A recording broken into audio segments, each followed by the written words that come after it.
For Tuesday, November 2nd. Can you believe it's November already? It's crazy. And we will start with a land acknowledgement because it's the beginning of the month. So the land that Eureka rests on is known in the Wiyot language as Jarujiji. Past actions by local, state, and federal governments removed the Wiyot and other indigenous peoples from the land and threatened to destroy their cultural practices. The city of Eureka acknowledged the Wiyot community, their elders, both past and present, as well as future generations. This acknowledgement demonstrates the city's commitment to dismantle the ongoing legacies of settler colonialism. And so now I will ask if we can do a roll call. Yes, Mayor Seaman. Here. Councilmember Castellano. Here. Councilmember Moulton. Here. Councilmember Arroyo. Here. Councilmember Burgell. Here. Councilmember Bauer is en route. Mayor, may I make a brief comment about the proclamation or the land acknowledgement? Please. It is National Native American Heritage Month. I had to be sure that I got the name right, starting in November. So just thank you for reading it and special recognition of that.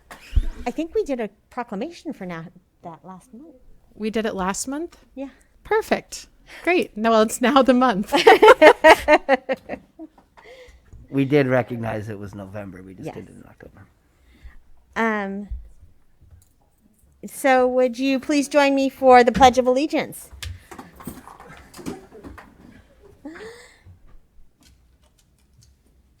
Pledge allegiance to the flag of the United States of America and to the republic for which it stands, one nation, under God, indivisible, with liberty and justice for all.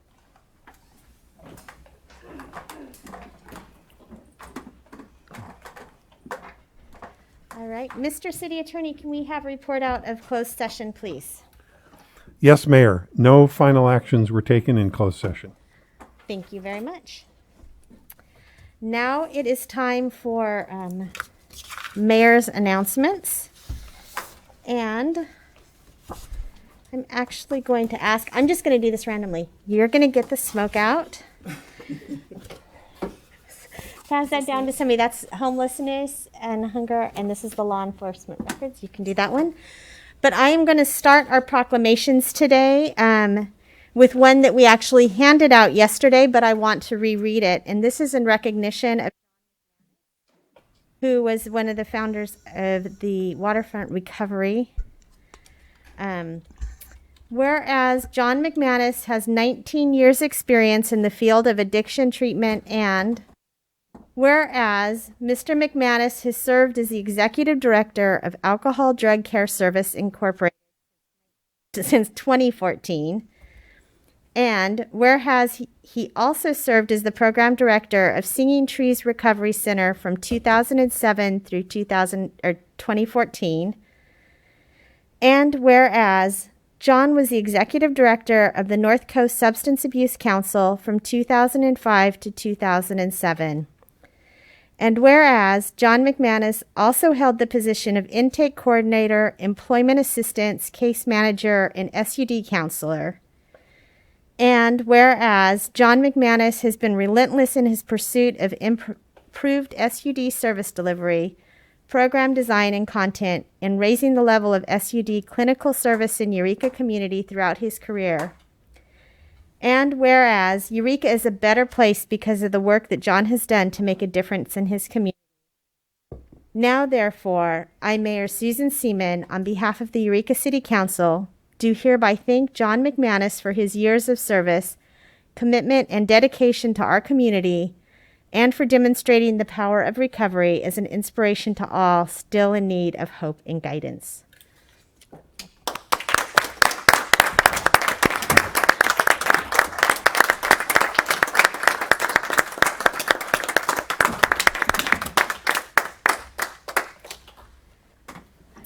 So I do want to have some words from folks in the audience, but first this is a very nice proclamation. It's a list of things he has done, and I don't think it quite captures how very important that work has been.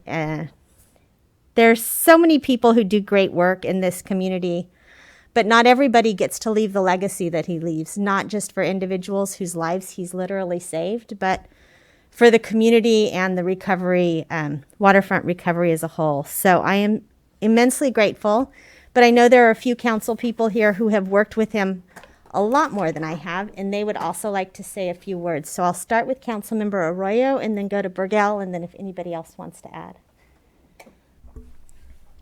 Thank you, Mayor. Well, I don't know if John is watching tonight, but I know many of his friends and colleagues are out there in the community or here tonight. So I just wanted to say, I had the pleasure of meeting John actually through music, through being part of the local band community here in Humboldt. So before I ever knew John as an advocate and someone who was extraordinarily knowledgeable and is extraordinarily knowledgeable about treatment and how to really connect with people who need those services. Before all of that, I got to see him rock out in Eureka. We definitely have played our fair share of warehouse shows back in the day. I just, he really wasn't someone who brought his, he's quiet and soft-spoken, so he wasn't someone who always brought his work to his play. And then when I became a council person, I started to, really delve into issues around substance use disorder and began to learn. And John reached out and was so knowledgeable and helpful and just really went out of his way to inform me about, very kindly but directly, about a lot of the things I just didn't know and understand. And anyone who knows him knows that like piercing look he can give you and just the full attention that he'll give a conversation is really powerful. So that communication meant a lot. And the fact that we were both part of this sort of music scene in Eureka and making art in Eureka for many, many years really means a lot to me. So I'm just so appreciative of John and the impact that he's made in our community. Thank you. Councilmember Burgell. Oh.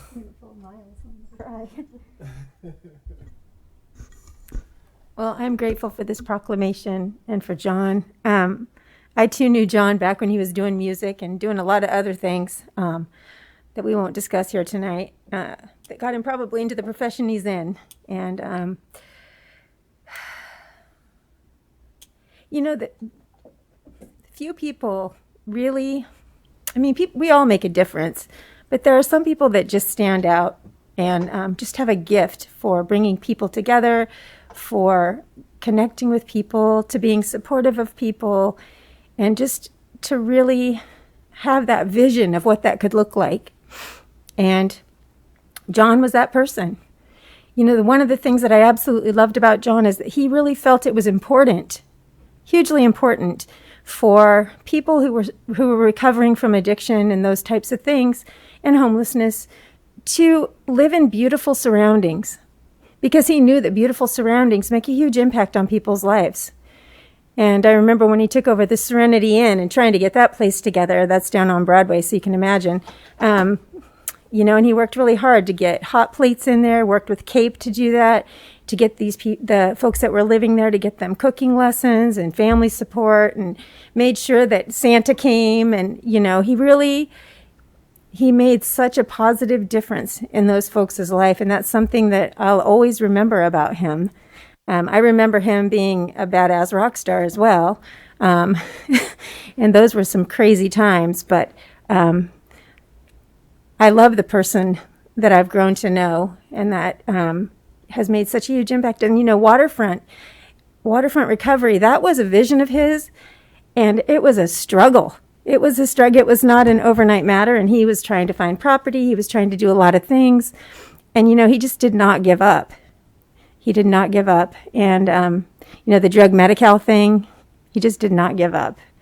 And now we have a recovery center where, I think we talked about it yesterday, 2,000 people have gone through it, maybe more, maybe less, and recovered from a seemingly hopeless state of mind and body, and are living productive lives.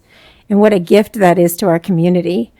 So, it was really neat to watch them, do name at Waterfront. They have a wall for him now.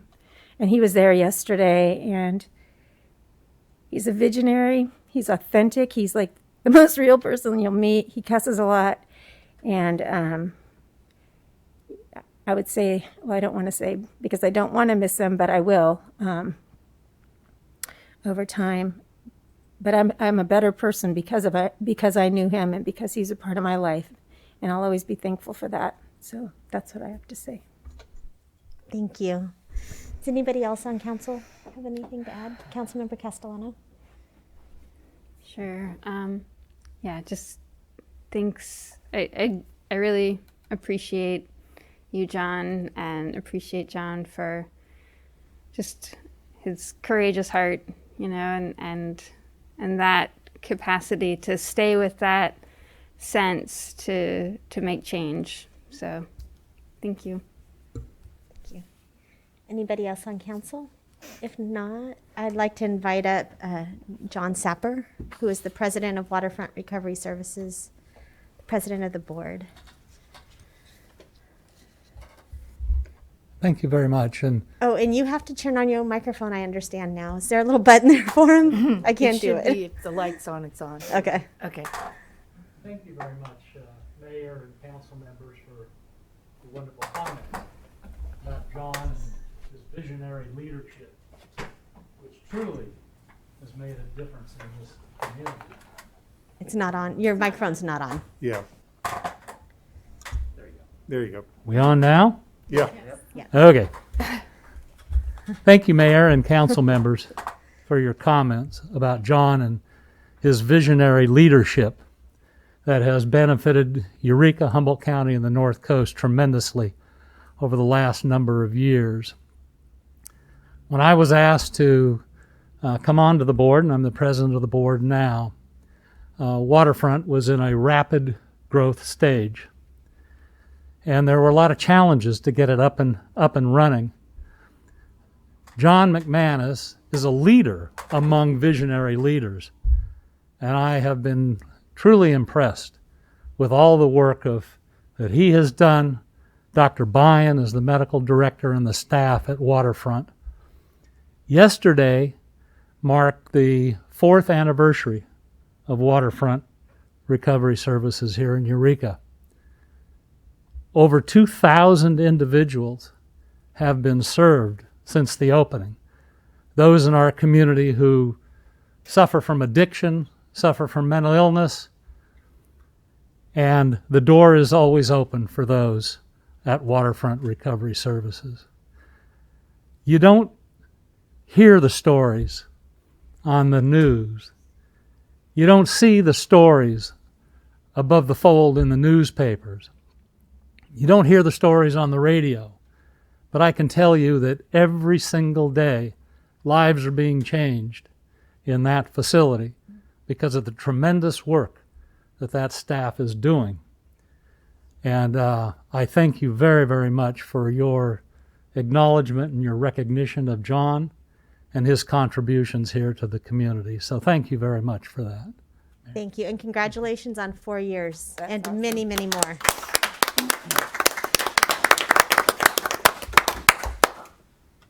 Next, we have the Great American Smokeout.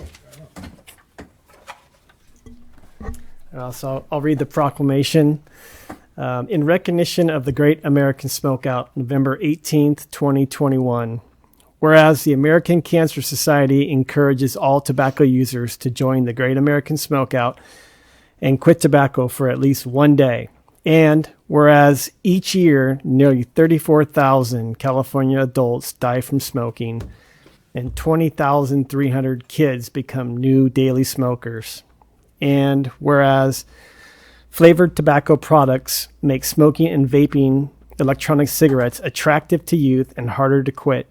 And whereas there are nearly 4 million adult smokers in California, but only 3.1% used electronic cigarettes. And whereas electronic cigarettes create hazardous waste in the form of plastics, semiconductors, heavy metals, and lithium-ion batteries for which there is no established disposal or recovery procedure. And whereas on Saturday, November 13th, there will be an Escape the Vape event on the Arcata Plaza between 10 a.m. and 1 p.m., where folks can safely dispose of electronic smoking devices and learn how to quit for good. Now, therefore, be it proclaimed that the City Council of Eureka, California, hereby recognizes and supports the American Cancer Society's Great American Smokeout on Thursday, November 18th, 2021, and encourages all residents who use tobacco products to consider that they do not have to stop smoking in one day. Just start with day one.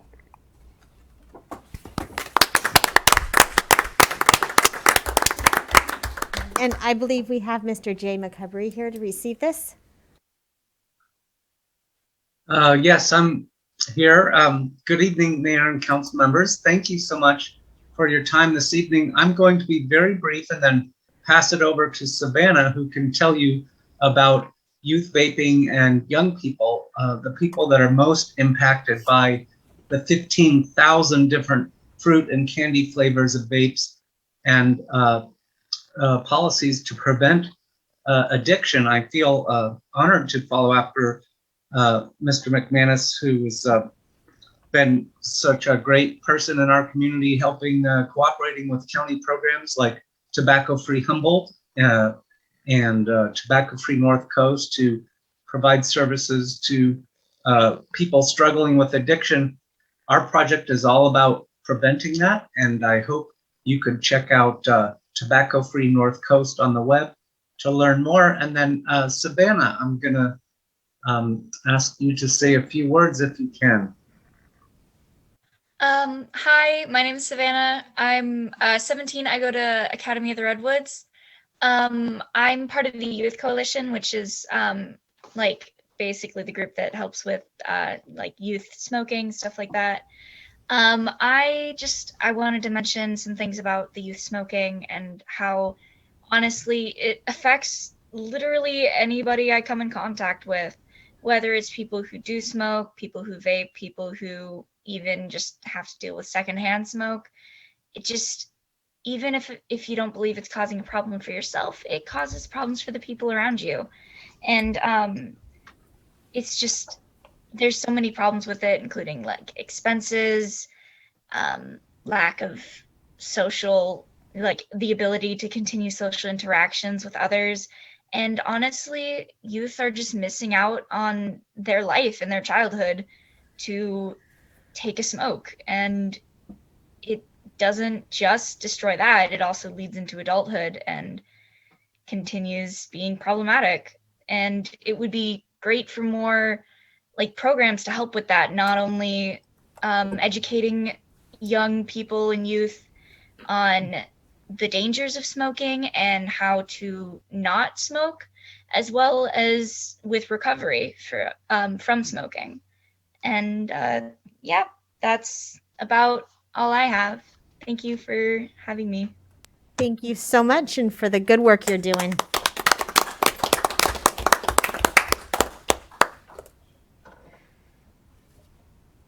All right. Moving on, we're going to go to the National Hunger and Homelessness Awareness Week proclamation.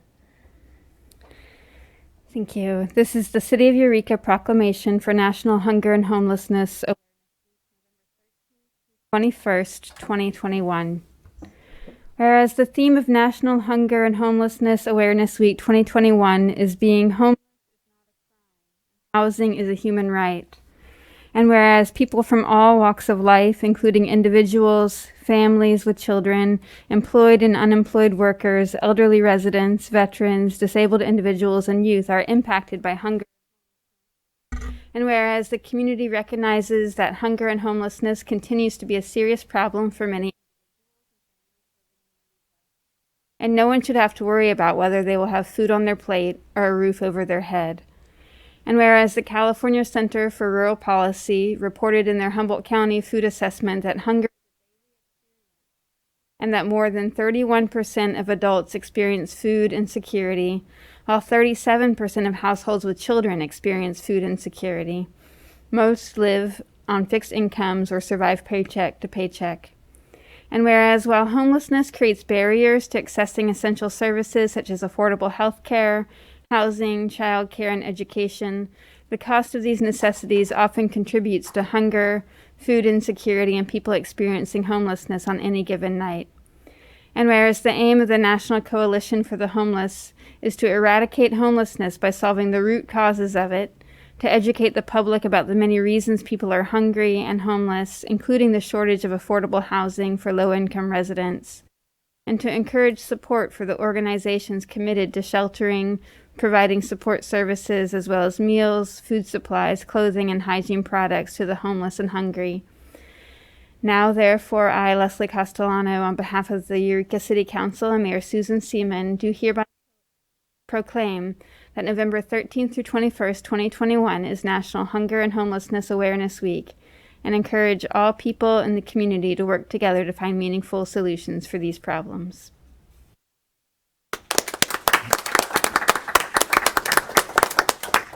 And I believe we have Nezzy Wade here to accept this.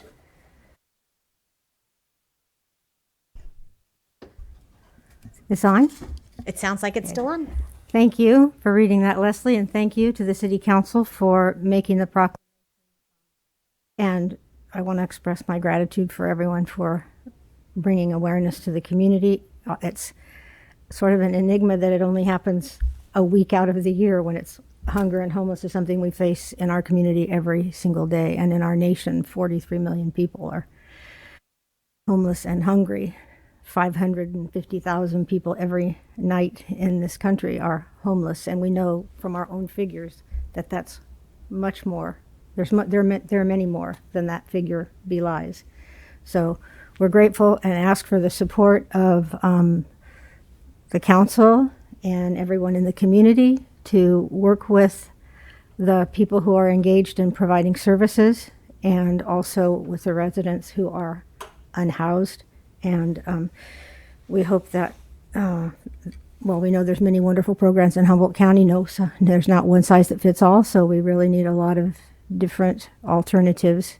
And that's what we in AHA have been working towards, and we really appreciate that we have an opportunity to let you know that on Monday of the week of the 13th, that'd be the 15th, there will be a gathering in front of the courthouse. We've invited community partners who provide support services to the houseless community and people who are those in need of meals more regular than most. And if you would like to bring something to donate, warm clothing, food, we are also inviting the unhoused members of the community to come and join us so they can have an opportunity to avail themselves of some of the good generosity of the community. So thank you, and we hope to see you. Thank you. And Leslie, do you want to present the? Yes. Excuse me, Nezzy, what time on the 15th? You're welcome. We will be kicking the event off at 3:30, but organizations will be gathering around 2:30 to 3 o'clock for tabling and to make some of, make people more aware of what it is that they do to support those folks who are in shelter and shelter-related issues that are falling through the cracks, that fall into that gap that we talk about so often. So, thank you. Thank you. Next up, we have Law Enforcement Records and Professional Staff Day from Councilmember Arroyo. Okay, this proclamation is in recognition of Law Enforcement Records and Professional Staff Day, which is 2nd, 2021. Whereas law enforcement agencies throughout the state depend upon law enforcement records and professional staff personnel to provide them with these vital services, and whereas information is the lifeblood of any organization and accurate law enforcement records must be created, collected, processed, maintained, disseminated, and disposed of in accordance with local, state, and federal laws. And whereas citizens have an expectation that law enforcement records are maintained with accuracy and integrity, overseen by staff dedicated to continual professional development and the highest standards of operational efficiency. And whereas enforcement records and professional staff personnel are crucial to helping law enforcement agencies identify, pursue, capture, and process suspected law violators. And whereas these professionals continually use their expertise and experience to assist in serving the public, maintaining criminal statistics, and assisting patrol and investigators who track felons and improve apprehension strategies. Yep. And whereas it is important to recognize California's law enforcement records and support personnel for their valuable contributions to our law enforcement system. And whereas the Eureka Police Department Records Section is responsible for the integrity of law enforcement records for prosecutors, allied agencies, and citizens, tracking missing and wanted persons, accounting for recovered stolen vehicles, firearms, and property, live scan and fingerprint services, call taking, parking enforcement responsibilities, creation and verification of statistical reports for the Department of Justice and Federal Bureau of Investigations, and a host of behind-the-scenes duties in support of the department and city goals. Now, therefore, I, Natalie Arroyo, on behalf of the Eureka City Council, do hereby recognize and express support for the Eureka Police Department Record Section and professional staff personnel for their invaluable service to the department and the city, and proclaim November 2nd, 2021 as Law Enforcement Records and Professional Staff Day in Eureka, California.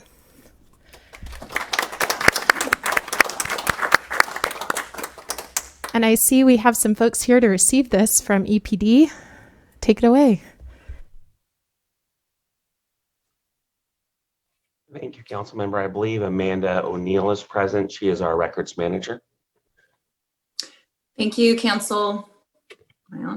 Thank you, Council, Mayor, and City leadership for acknowledging law enforcement records and support services personnel.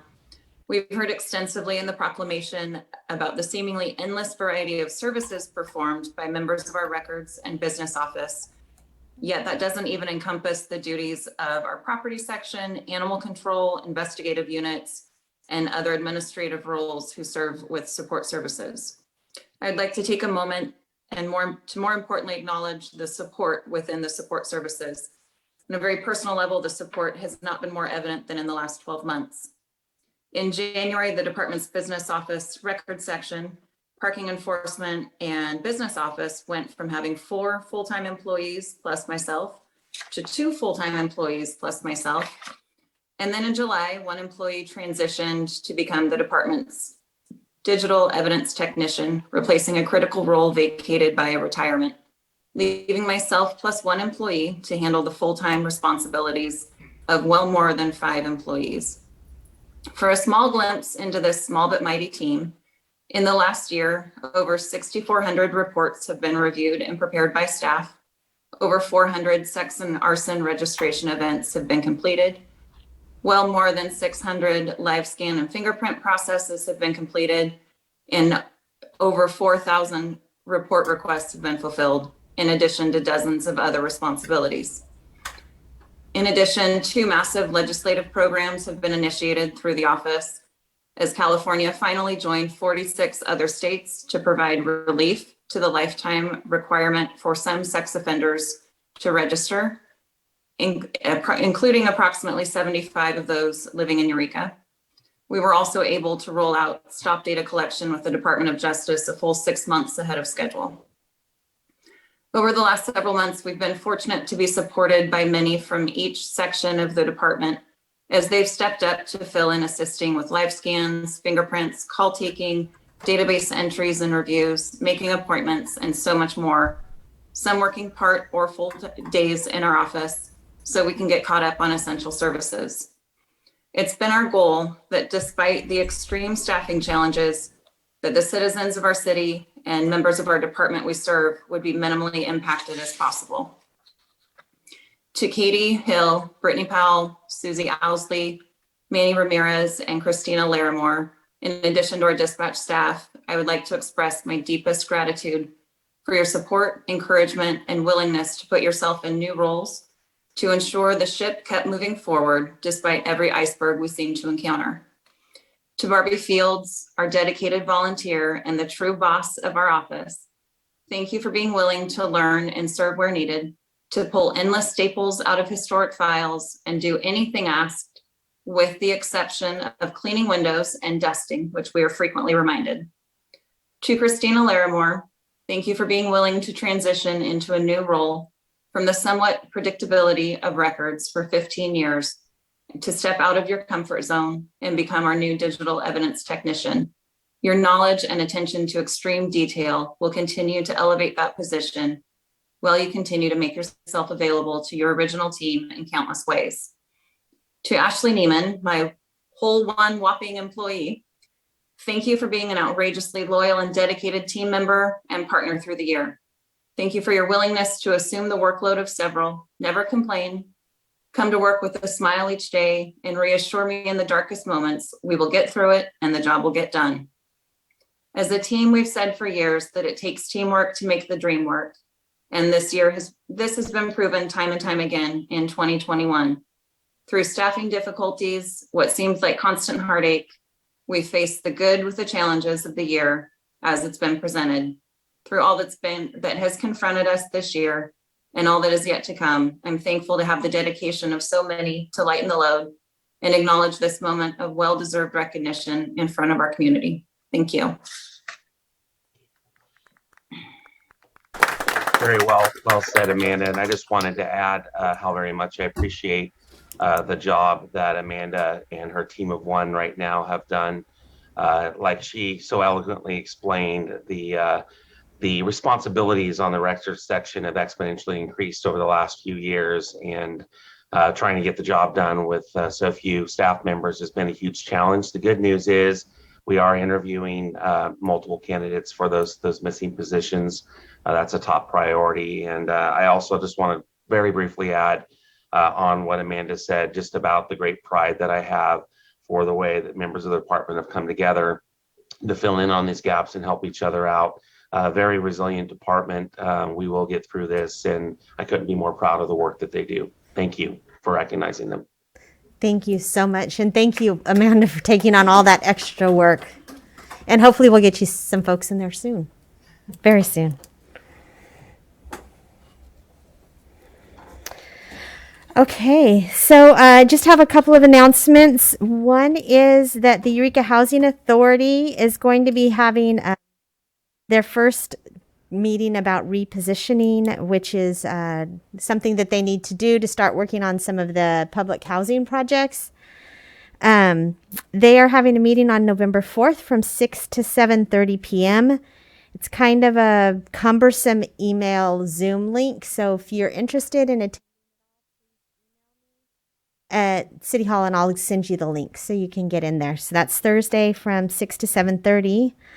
I wanted to let people know, I just got some information about the California Relief Grant, which is going to businesses locally and in the city of Eureka, at least the 95501 and 03 area code. 269 businesses received California relief grants for a total of about $3.2 million. So that is very good news that those businesses were getting some support. And it's not a loan, it's a grant. So that's going right to help their bottom line and to help keep their doors open. And the last thing I wanted to say is that today we had our final meeting for the Traffic Task Force, in which we brought together folks from different jurisdictions, the county, different cities, CA Department, Coalition for Responsible Transportation, and really talked about transportation safety in our community, particularly the thing that we ended up focusing on was speed and safety for everybody who is using the roads. So we should be seeing a campaign start fairly soon. We'll kick it off with a press conference in the middle of November, hopefully November 17th. So keep your eyes open for that. The theme is actually go slow and watch the road. So eyes are part of it. And I'm very happy to have worked with folks from all over the county, and it's just so frustrating to open the media and see time and again accidents and pedestrian deaths and things that really could be prevented if we just slowed down a little bit. So we're hoping that everybody will sort of help us take charge. We'll continue to improve the roads in any way we can. We'll continue to enforce in any way we can, but we're asking the public to be part of making our streets safer. And with that, I will end my mayor's report, and I will move on to, we don't have any public hearings, so we'll go to the public comment period. Do we have any public comment today? We don't have anybody sign up, so just we're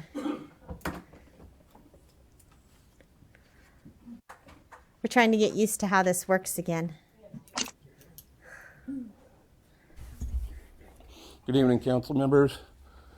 My name is James Graham. Most of you know who I am, except the new ones. I'm here to speak out about the needle litter that's all over Eureka. I like the gentleman's comment about the e-cigarettes are a hazardous waste. So are thousands of needles that are all over Eureka, including the 548 behind the Carl's Jr. I believe Kim helped pick those up.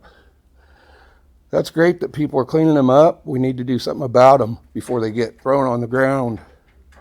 Before that, I believe it was 777 syringes behind the Taco Bell. I've called the Environmental Protection Agency, the Health Department, Code Enforcement Unit, and they're all telling me the buck stops here with you guys. You guys need to do something about needle litter. Somebody's got to step up and do something about it. You can't have all those syringes laying on the ground behind, all the way from the mall past Carl's Jr. and that section of the trees, anywhere. Hundreds and hundreds of needles discarded by drug addicts. Somebody needs to step up, get together with the code enforcement, and do something about this. And it's not just needles, human feces, garbage. You can't just keep cleaning up after it. You got to do something about it. Why is it that every homeless camp up and down that strip has needle litter in it?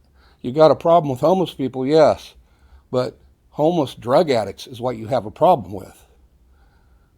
And somebody's got to step up, and I'd like that to be the mayor of Eureka, to get together with code enforcement, come up with a plan to do something about it. You're worried about e-cigarettes? I mean, come on, that's hazardous waste. What about hundreds and hundreds of needles all over Eureka? And then the next step is the vandalism caused by the people dropping the needles, breaking out windows. Every other day there's windows broken out of businesses.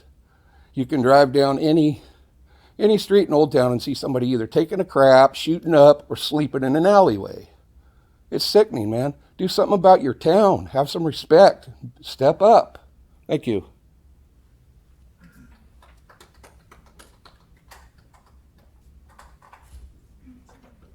Hey, Pam. You got it. Thank you so much. Well, we heard a lot about legacy, and we heard a lot about being determined and to have a cause that is worth and worthy fighting for, and that people are committed, and that people bring up to the council, called the most pressing and imminent issues that this community is facing for a long time. And that is, again, the unsolved issue, the environmental catastrophe of needle litter. And what we need is that people, political representatives, are being held accountable and step up and take on the responsibility for the spirits that they summoned, right? Schiller's The Sorcerer's Apprentice comes to mind. I quoted that a couple of times over the years, over and over again. Beware of the spirits that you summoned. Doesn't matter where you look, doesn't matter where you go, Old Town and downtown looks like a depressed, depleted zombie wasteland.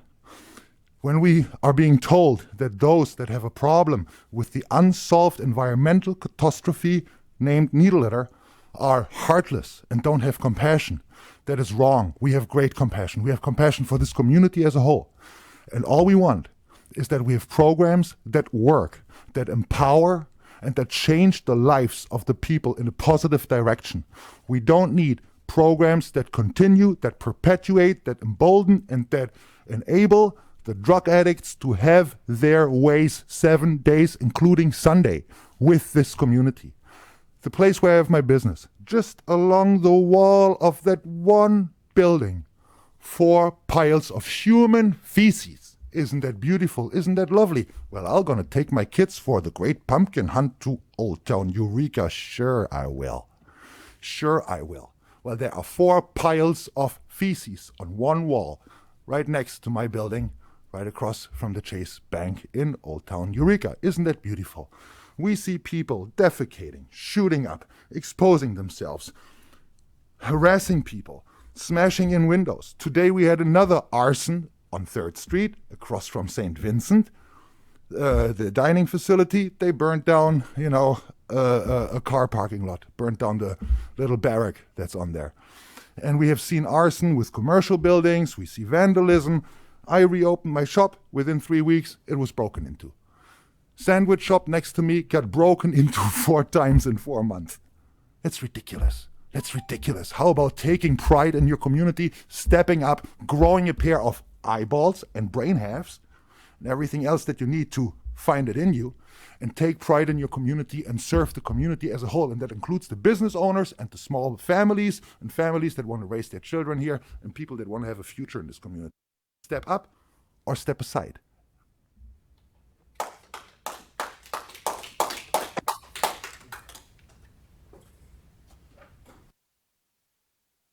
My name is Jeremiah Anderson of Anderson Construction. I was born and raised in Eureka here. Been here 44 years. Redwoods is my home. Thank you guys for your diligence, for coming in, for doing your job. About a month ago, I was listening to the Zoom meeting about the mandation for the city workers, and I listened very closely. I was happy with the outcome. And then come turn around a few weeks later, and was it yesterday, every city employee is mandated. So I was curious if any of you have a medical degree, went to school for any sort of medicine. It's interesting to me that folks that don't have a medical degree are making decisions for everybody as a whole. Not for me. I'm not worried about it. I own my own business. I work by myself. After AB5, I had to let all my little brothers go. So there's no more Anderson Construction. There's only me because of AB5. Now that was aimed at DoorDash and Uber, but because of it, I could no longer subcontract my little brothers, which is how I ran my business. That has nothing to do with y'all. I also agree with the needle litter. I don't go to Old Town no more. My wife works there. She's been working there 20 years. She's an RN, BSN, PHN, CDDN. And she was told she could either get the vax or lose her license and her job. She's been there 20 years. At one point, she ran 2 counties with 3,800 consumers by herself. When she started at RCRC, there was 7 nurses. For 5 years, it was her. They put all that weight on her. And now to turn around and tell her that she can either take it or she can lose her job, and eventually she will lose her license because they will just not renew it. I'm just curious. I'll sound like somebody's talking. I was just curious if you guys think that there's a benefit to the vaccine. Anybody? This isn't a conversation period, but you're welcome to call us at any time. Okay, well, I'm definitely agree with the needle litter thing. I don't go to Old Town. I just stay away from there. I've lived by the high school for 20 years. I'm right by the Ryan Center. Just down the hill from there is, well, you guys ought to walk down there one day. It's pretty interesting. It's a homeless camp and everything down in there. I try to keep people away from that area as well, and look out for all my neighbors. That's all I can do, is keep it small in my little tight community. Thank you. Thank you. I'm going to ask, in case people don't remember the rules, is that we don't clap in case there's somebody here who has a differing opinion. We don't want anybody to be intimidated to come up and speak. Everybody is welcome. Do we have any other community comment at this time? Oh, okay. It looks like we have one more here, and then we'll get to Zoom after this. So come on up.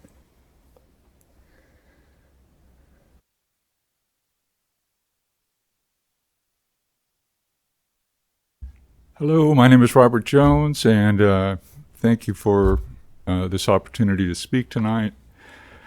And also wanted to thank the city and community members that have been working towards a solution with the homeless problem. I recognize that it's a very difficult issue to deal with. And I have held out for a long time, I acknowledge, turned a blind eye to some extent myself. I own a building in Old Town Eureka right on the gazebo. And people, there's an alcove on my entry where people take shelter. And like I said, I try to turn a blind eye in their interest, that, if they're not bothering anybody and they hopefully pick up after themselves. But anyway, it isn't always like that, obviously. So with that in mind, can I ask you to distribute those? I provided 2 pictures. One is a picture of my building, just so you have a point of reference.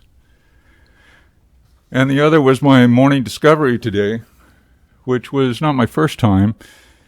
And it's a common discovery from my residential and commercial tenants. But I'm losing tenants over it, and this is creating a hardship. And I'm sure you have heard this 1,000 times. And I don't want to just come up here and complain. I will do what I can to participate. I have spent thousands of dollars on security cameras.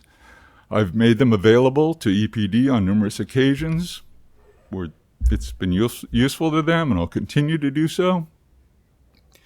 But, and I didn't even know this was a hot topic tonight. That happened this morning. So this, I just got the gumption today. I didn't realize that this was going to be all of this tonight. But I'm asking for your help because, if I keep losing tenants, then I can't pay the mortgage, and I'm going to have to walk away and reinvest somewhere else. And I'm sure you've heard that too. And I'm not trying to put it all off on you. I couldn't be quiet about it anymore. So thank you. Thank you very much. Also, perhaps, did you want to speak, George? Or? Okay. Well, anyway, one of my longtime tenants is here giving me moral support. And all right. Thank you. And feel free to reach out to us outside of the council as well, or outside of the meetings. All right. Thank you. Okay. I believe that's the last person who is interested in chambers, and we'll move to Zoom if we don't have any others. All right, Pam. Our first speaker is Patty Harvey. Patty, if you want to unmute. Hi, I'm Patty Harvey. I'm with Healthcare for All, the Humboldt chapters of Healthcare for All and Physicians for National Health Program. And we are looking forward to an item which we believe will be on your, hope that will be on your agenda soon. And it is a resolution, which is, I believe, in the possession of Kim Burgell. The resolution is to support 2 bills that are currently in California legislature and also in Congress. Both of the bills are to establish a single-payer, universal, nonprofit healthcare system, either for the state of California or for the entire nation, whichever seems to come first. We have been advocating for this for decades, and we are enlisting the support of electeds to let our legislators know that our elected officials who represent an entire community are behind this idea.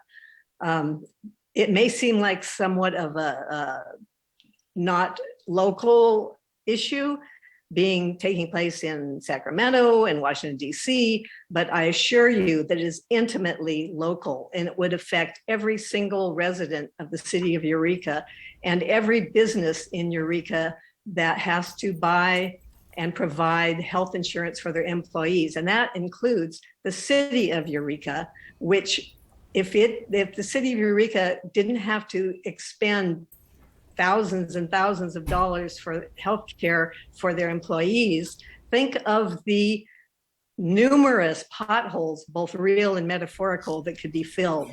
It's a fantastic concept, and we are not reinventing the wheel because it's something that exists around the world in every developed democracy, industrialized democracy today, which spends half of what we spend on healthcare and actually has better health outcomes. So I'm just coming before you to encourage you to read the resolution, put it on the agenda, formulate your questions, and I and other people in our group will be there to answer your questions and give you any discussion that would help you understand more fully. It's a very simple concept, but it's a complicated subject. So I encourage you to take it very seriously. Thank you. Thank you. LaTanya Jacobs. Hi, thank you for taking my comments. I just have a couple of questions. I will be submitting my written comments in an email. And again, thank you for taking my comments. Thank you. Thank you. And then I think it's at Catherine Donahue. Donahue. It's just the letters are small. It's not that I can't read it. Thanks. Thank you. Yes, my name is Catherine Donahue. I'd like to thank the council for all the hard work that they constantly are doing. I know you work hard. I'm a registered nurse. I have lived in Humboldt County for 40 years.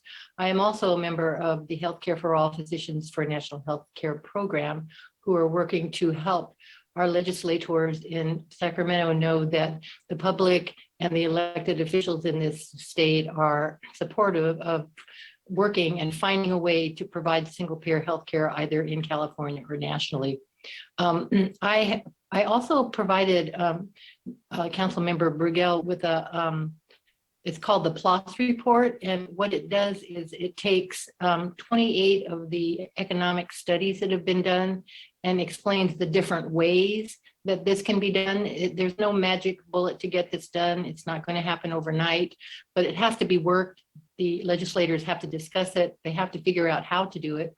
The Healthy California Commission that's meeting with a lot of people in it are trying to figure out a way to write up a report for the governor by January. I'm listening to these people speak of their concerns for needles, the things that need help in this county to have it be, in the city, to have it be the way we'd like it to be. The problem is that people don't have any access to the healthcare they need, including mental health care. So this bill is AB 1400, and it does include mental health care in that bill, which these people that are homeless desperately need. So it would be a good support for people that require healthcare access. It would help get people off the streets. We have terrible problems with homelessness, with drug addiction, but these people aren't getting treated. So we need to find a way to do that, and a single payer system does that. And as Patty mentioned, our healthcare outcomes in our state and country are below the rest of the industrialized world. The industrialized world has longer longevity. They have longer life expectancies. Our life expectancy in this country is going down. Our infant mortality rate is one of the highest for an industrialized country, and that's because people can't access health care. So I would appreciate if this could be put on the agenda for a discussion and a possible passing of a resolution in support of what we want supported is just work it, find a way to do it. It's feasibly and economically more viable than the system we have now with the no added value middleman, the insurance industry that's sucking us all dry, and we don't go to the doctor. I watched it all the time. I worked in the ICU at St. Joseph's for 30 years. People come in there dying because they haven't accessed preventative care. It would cover preventative care. It would cover long-term care. It would cover so many things, would cost less, and we would all be healthier. So please do consider putting this on the agenda and having a discussion, and there will be people that will come to the meeting when it's on the agenda to answer your questions. Thank you for your time. Thank you. I don't see any other hands raised. Is there anybody else on Zoom who... Okay. Seeing none, I am going to close community comment, and we will go to our next item, which is the consent calendar. I haven't heard of anybody does anybody want to pull anything from the consent calendar? All right. Do I have a motion to approve? So moved. Thank you. Second? I'll second. Thank you very much. Can we take a vote, please? Uh-oh. The buttons aren't working? Buttons. Well, there's a glitch in the All system. right. Roll call vote, please. All right. Councilmember Castellano. Aye. Councilmember Moulton. Aye. Councilmember Arroyo. Aye. Councilmember Bauer. Aye. Councilmember Burgell. Yes. Unanimous yes vote, motion carries. All right. Moving on to ordinances and resolutions. This is the Charlie Moon Way. I'm very excited about it. And I see Donna Wood and Robin both here. So we'll start with Donna. All right. Good evening, Mayor and Council. We have a wonderful project to bring forward to you tonight. It has been an absolute meaningful experience the last few months to work with the Eureka Chinatown project volunteers. It's been quite impressive to see how much they have accomplished in such a short time. And we have Project Manager Prasker here to give a short presentation to you. We also have several volunteers here as well. Robin? Thank you. I'm going to go ahead and share my screen. Do we see a PowerPoint? Not yet. Oh, there it is. Okay. Is it getting cut off? Yes, it's getting cut off. That's so strange.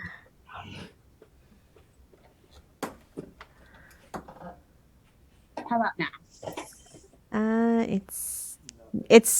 Yeah, there it is. You're good. Okay. I've never seen that before in my time with Zoom. Okay. Good evening, Mayor and Council. Thank you for having us tonight, and we are excited to share with you the request to name an alley in Eureka, Charlie Moon Way. This request has originated from local group, the Humboldt Asian and Pacific Islanders in Solidarity, also known as HAPPY, who have been tirelessly working on the Eureka Chinatown project. This project is an initiative to honor the history and culture of the first Chinese people in Humboldt County and Eureka. The location of Eureka's Chinatown is between E and F Street and 4th and 5th Street.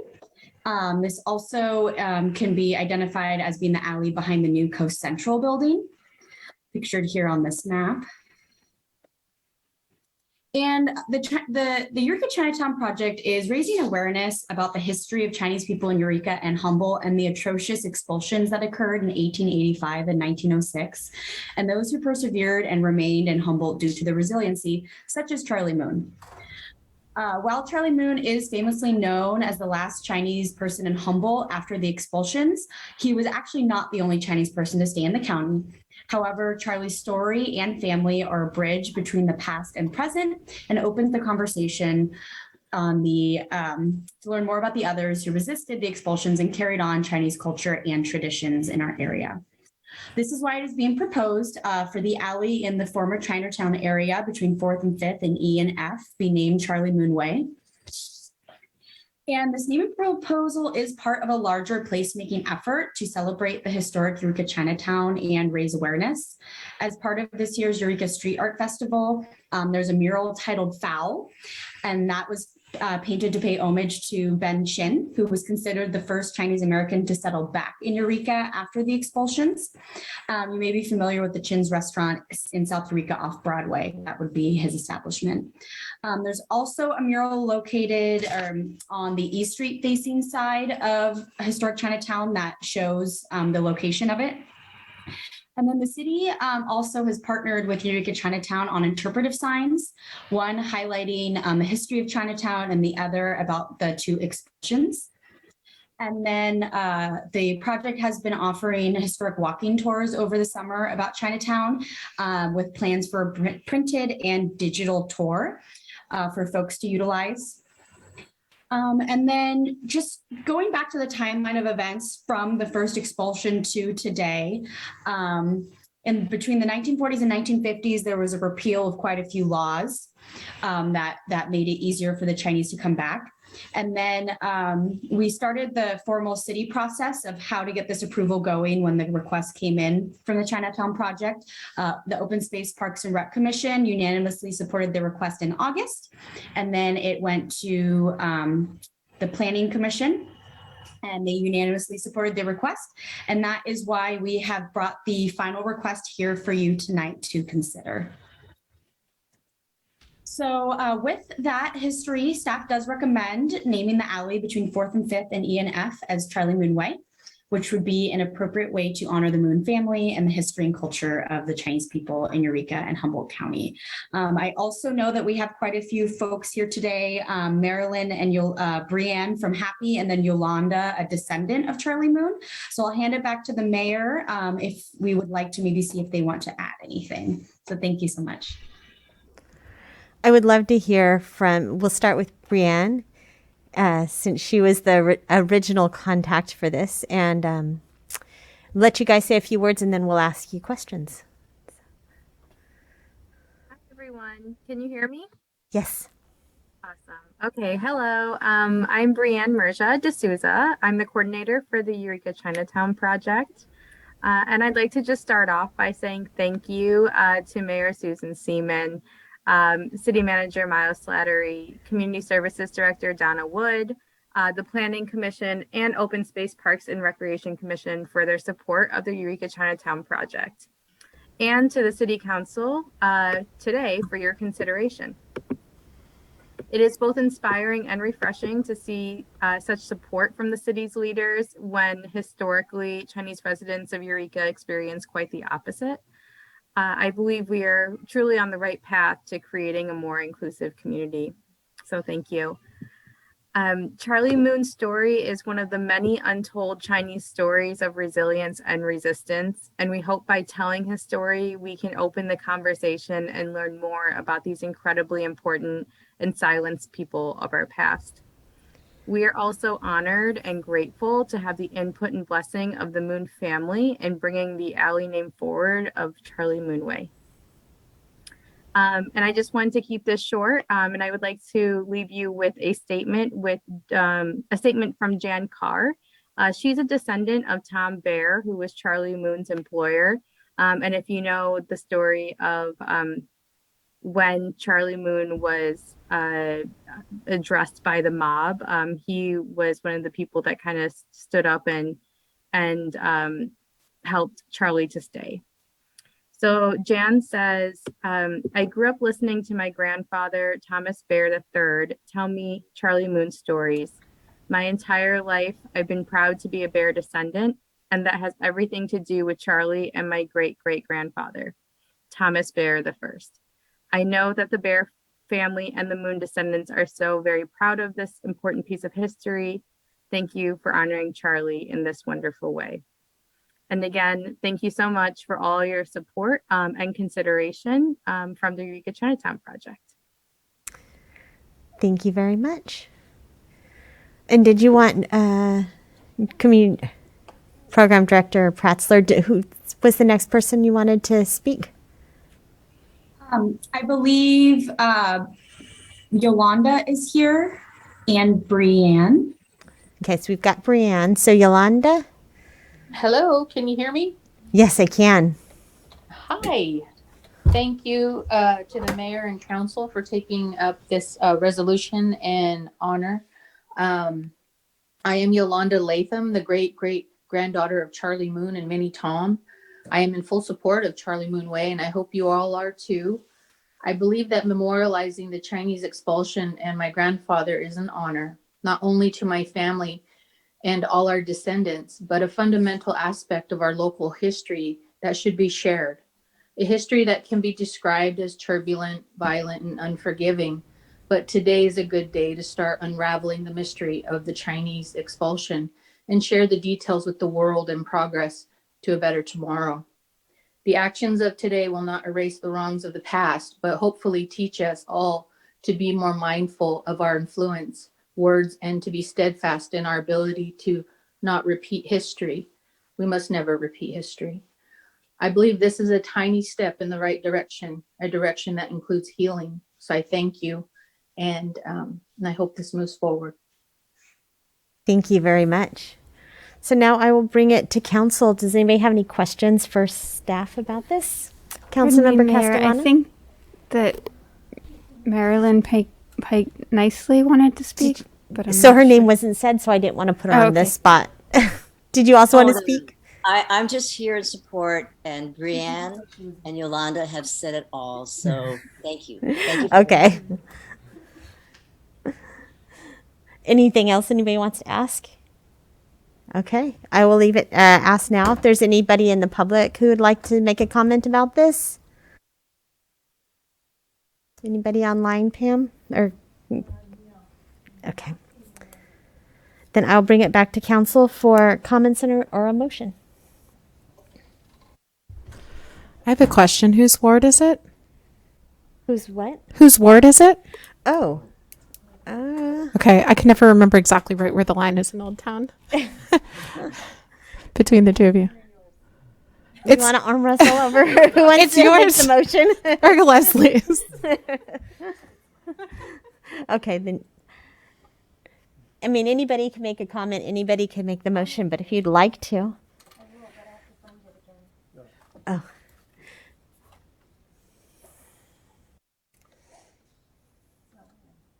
Could you show this okay. We found it. Thank you. And I just want to say thank you too. I appreciate this so much.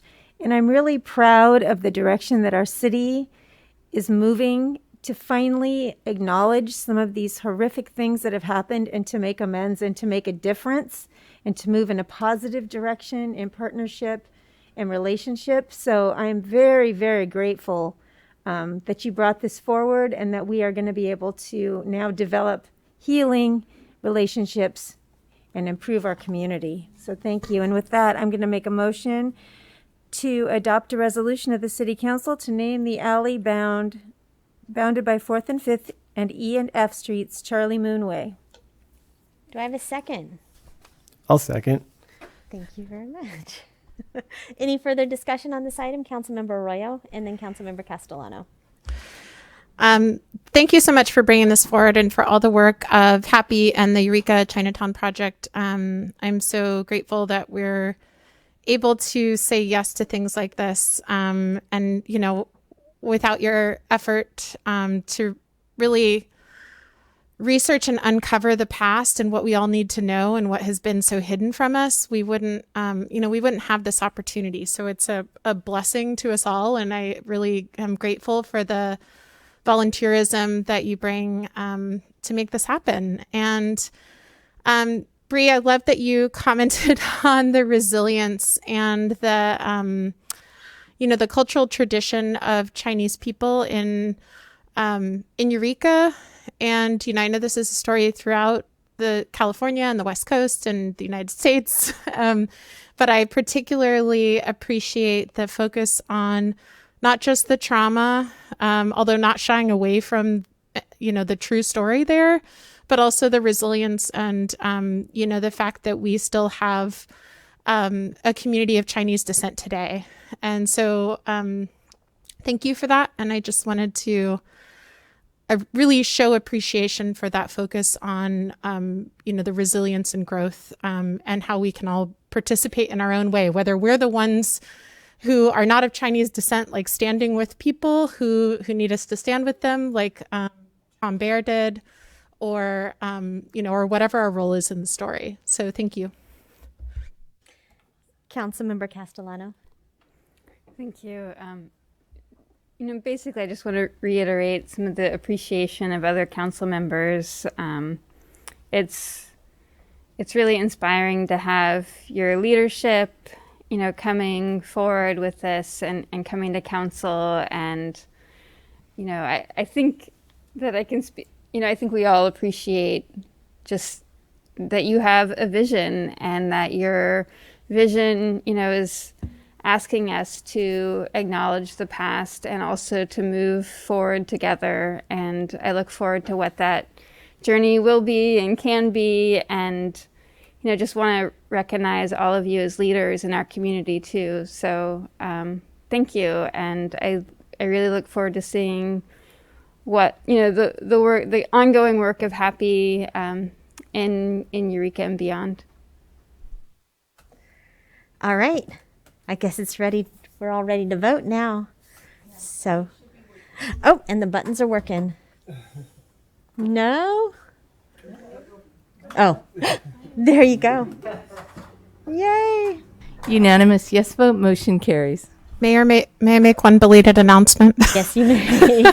Pertaining to this, I don't know if you all, I know I've spoken about this group before, but the Equity is a group that hosts conversations around equity in our community. And tomorrow, Happy is facilitating that conversation. They're the special guests, and it's from 5:30 to 7:30. It may be a little late to register, but I'm going to participate, and I look forward to the conversation.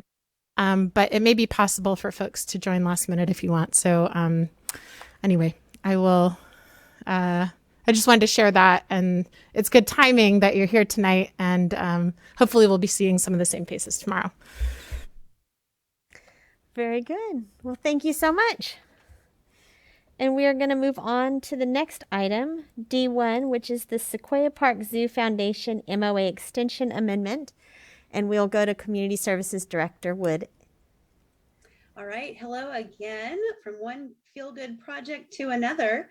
As you all know, we have undergone quite the transition at the Sequoia Park Zoo from our world-class Redwood Skywalk to the transition to a new zoo director.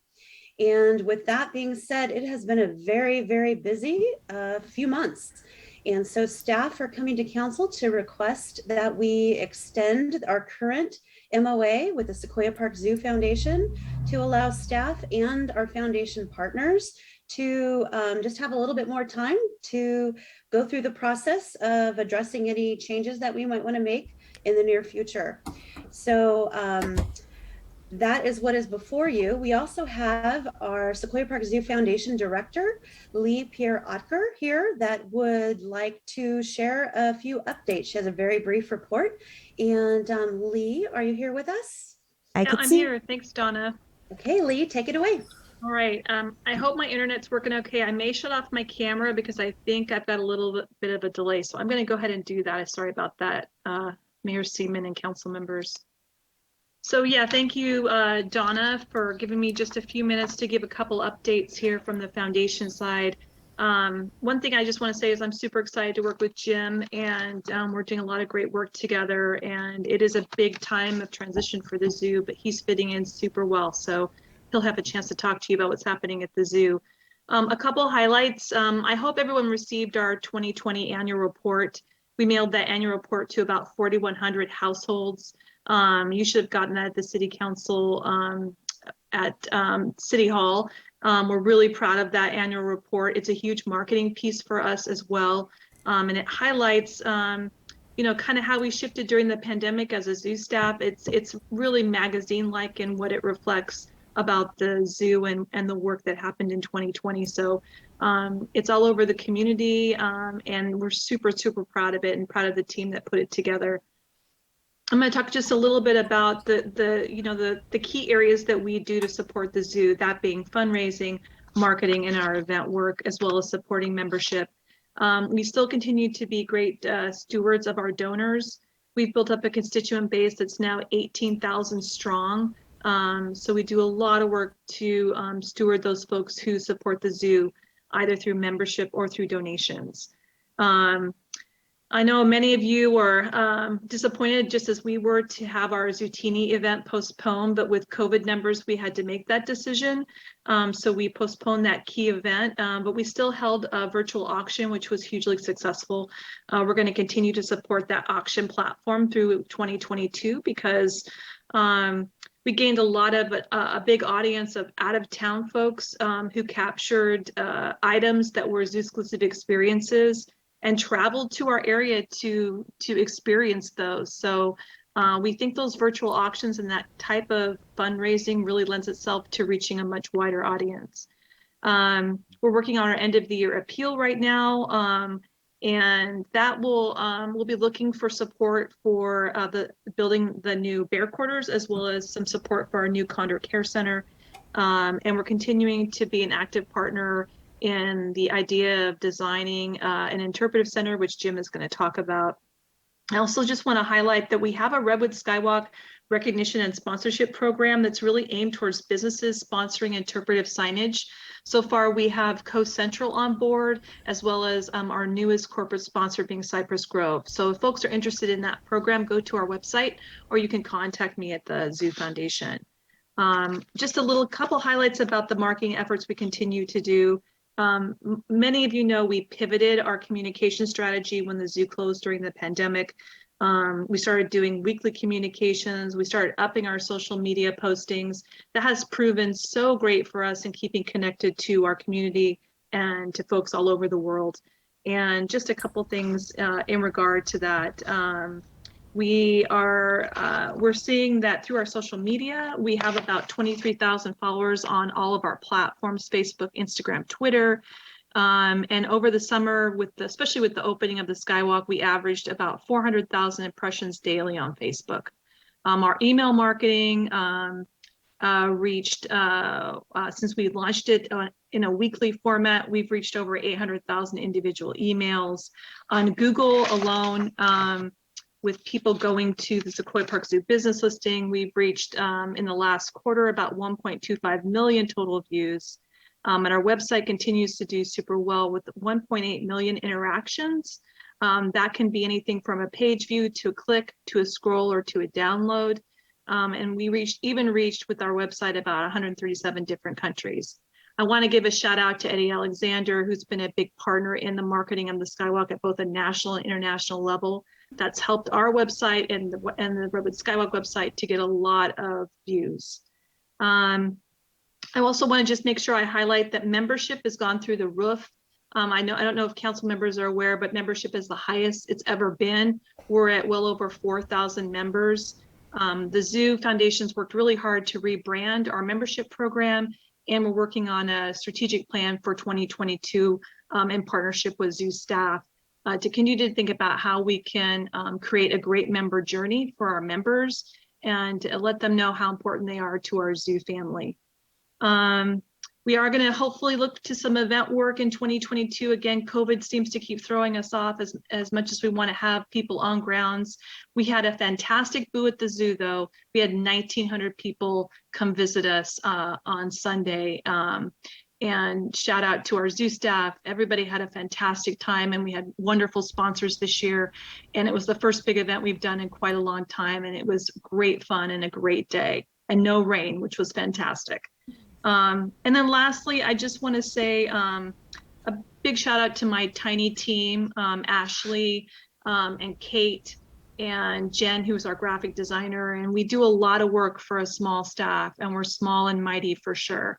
Thanks to my board for all their work in the community. And finally, I just want to say thank you to Donna for her leadership through a ton of transition. It has been definitely challenging, but her positive attitude and how much she cares about not only the foundation, but the zoo staff and how we work together means a lot to me for sure. So thank you for that. And I'll take any questions.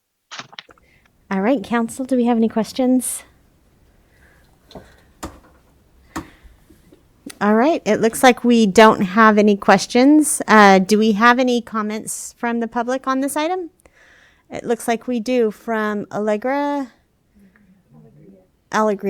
And I see, I was having a hard time reading. It's okay. Alegria Sita.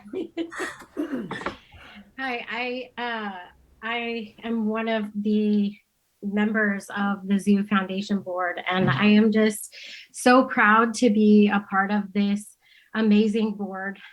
So many exciting things are happening at the zoo. So to get to be a part of it and also to get to witness all the work that our community, that the city, and that our small and mighty staff are doing is so exciting. So much gratitude to Lee and Ashley and Kate and Jen, Donna, of course. It's really exciting to have Jim come aboard. So Jim, welcome.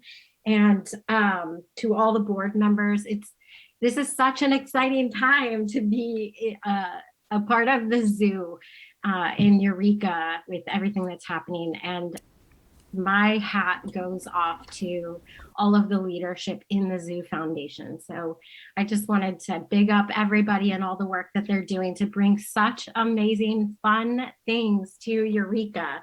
Thank you very much. Thank you very much. And I just want to say that this meeting is like an eye test for me constantly. Like when I go to the doctor and I could tell there's an A and there's an S, and I think I can make out a G. So It's even worse over here on my screen here. It's very tiny. So I'm very sorry to everybody whose names I can barely read. We will bring it back now for comments. And do we need a motion on this one? Yes. Yes. Okay. Do we have any comments? Councilmember Bauer, this is your ward. Yeah, I just want to say thank you to the Zoo Foundation. It's such an asset for our city. So few cities have a zoo, and I just think that's amazing. And the Skywalk, like I've said before, people come from out of town all the time. Our friends and everybody wants to do the Skywalk. So thank you to everybody who's involved in the zoo, the Zoo Foundation, the staff. You guys are doing a great job. And with that, I'll make a motion to adopt an amendment to the existing memorandum of agreement between the City of Eureka and the Sequoia Park Zoo Foundation to remain in effect until June 31st, 2022. I'll second. Thank you, Councilmember Burgell. Do we have any discussion on this? Councilmember Arroyo. I just wanted to say it's nice to see the face of our new zoo director too. Hi. I don't think we've had the chance to meet. So thank you for being here. And yes, thank you to the Zoo Foundation and to all of our staff who have helped bring forward information and will help to make sure that the next round of our agreement makes good sense for all. Councilmember Moulton. I just wanted to sing the praises of the zoo. Not only is it a world-class destination, along with the Skywalk, but it's a great local, wholesome thing to do with family and friends. I take my little guy there pretty regularly since he was old enough to walk. So I really appreciate the zoo. Thank you. All right. Well, we believe. Oh. I just want to make a correction, both in the recommendation and in the agreement. It says June 31st. I thought Scott would pick that up when he said it, but it should. June 30th? Excuse me, Councilmember Bauer. It's June 30th, though, we should say. Yeah, June 30th. Is that acceptable for you too, Councilmember Burgell? That would be acceptable. Okay. All right. So we have a motion, we have a second, and we can all vote. Well, we can't all vote, but you all can vote. Unanimous yes vote. Motion carries. Thank you very much. And I am going to ask, I didn't change the agenda at the beginning of the meeting. Is it too late to move item D3 up so we can keep the two zoo items together? No, you are in charge of the order of the meeting. Excellent. Unless there's objection from the council. Okay, so we had the agenda was written, so we had a little zoo sandwich, but we're just going to put those two zoo items right together and move to the Coast Redwoods Interpretive Center. And that is also going to be Community Services Director Wood. All right. Woohoo. I am so excited to introduce everyone, our mayor, our council, and our community to our new zoo director, Jim Campbell Spickler. Take it away. Well, thank you, Donna. Good evening, mayor, council. It's a great honor for me to be here speaking with you today. I have a lot of things I'd love to quickly update you on that's going on, the happenings going on at the zoo. Lee has already mentioned this recent event we had, Boo at the Zoo, which was a wonderful experience. And I'm going to tell you, people loved it. All the littles around in their costume. Everybody was masked up with their COVID mask and their costume mask. We didn't have any problems, and it was a safe event and just really well received in our community. Lee and the team at the Sequoia Park Zoo Foundation did an excellent job helping set it all up, and I just want to thank you, Lee. You're doing an amazing job there, and it's just a pleasure to work with you every day. Thank you. A couple other things. Another big announcement. We just recently received our Aza Accreditation. Again, we've been reaccredited, which is a very big deal in the zoo world. Aza is the Association of Zoos and Aquariums, and this is a standard that as a zoo we follow. This is the it's an amazing thing, but it keeps us on our toes. The same accreditation is what some of the larger zoos have, down in San Diego or Denver. But we had inspectors come through recently. They inspected our facility. Then we had the committee hearing. We did really well. This is a process we need to go through every 5 years.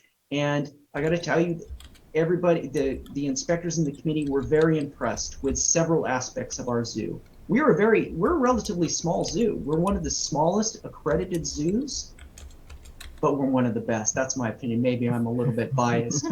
But they were very impressed with the condition of our facility, the cleanliness, our animal care, so many things that just how we're operating. It's just and they also were very impressed with our communication, the team unity we have. They said that it was very refreshing to see that it felt like a family, like this team effort. Everybody is really close and they're just doing an amazing job. They mentioned a couple things we need to improve on.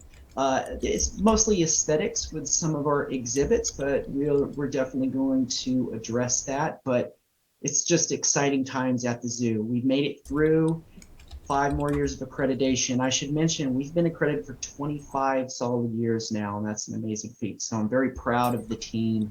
And it's just an honor to work with these folks every day. It's our team. We've got this amazing group.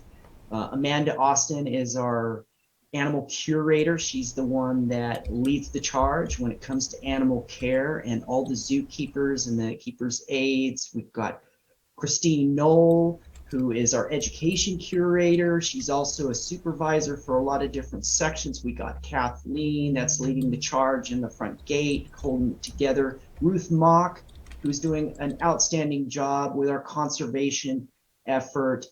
And I might be missing somebody, but there's just the whole team, the whole family is just, I'm so impressed and so honored to work with these folks every day. So AZA, we're good to go for 5 years and very proud of that. And we also got a couple big projects coming up. Very soon, we're going to start construction on a condor facility.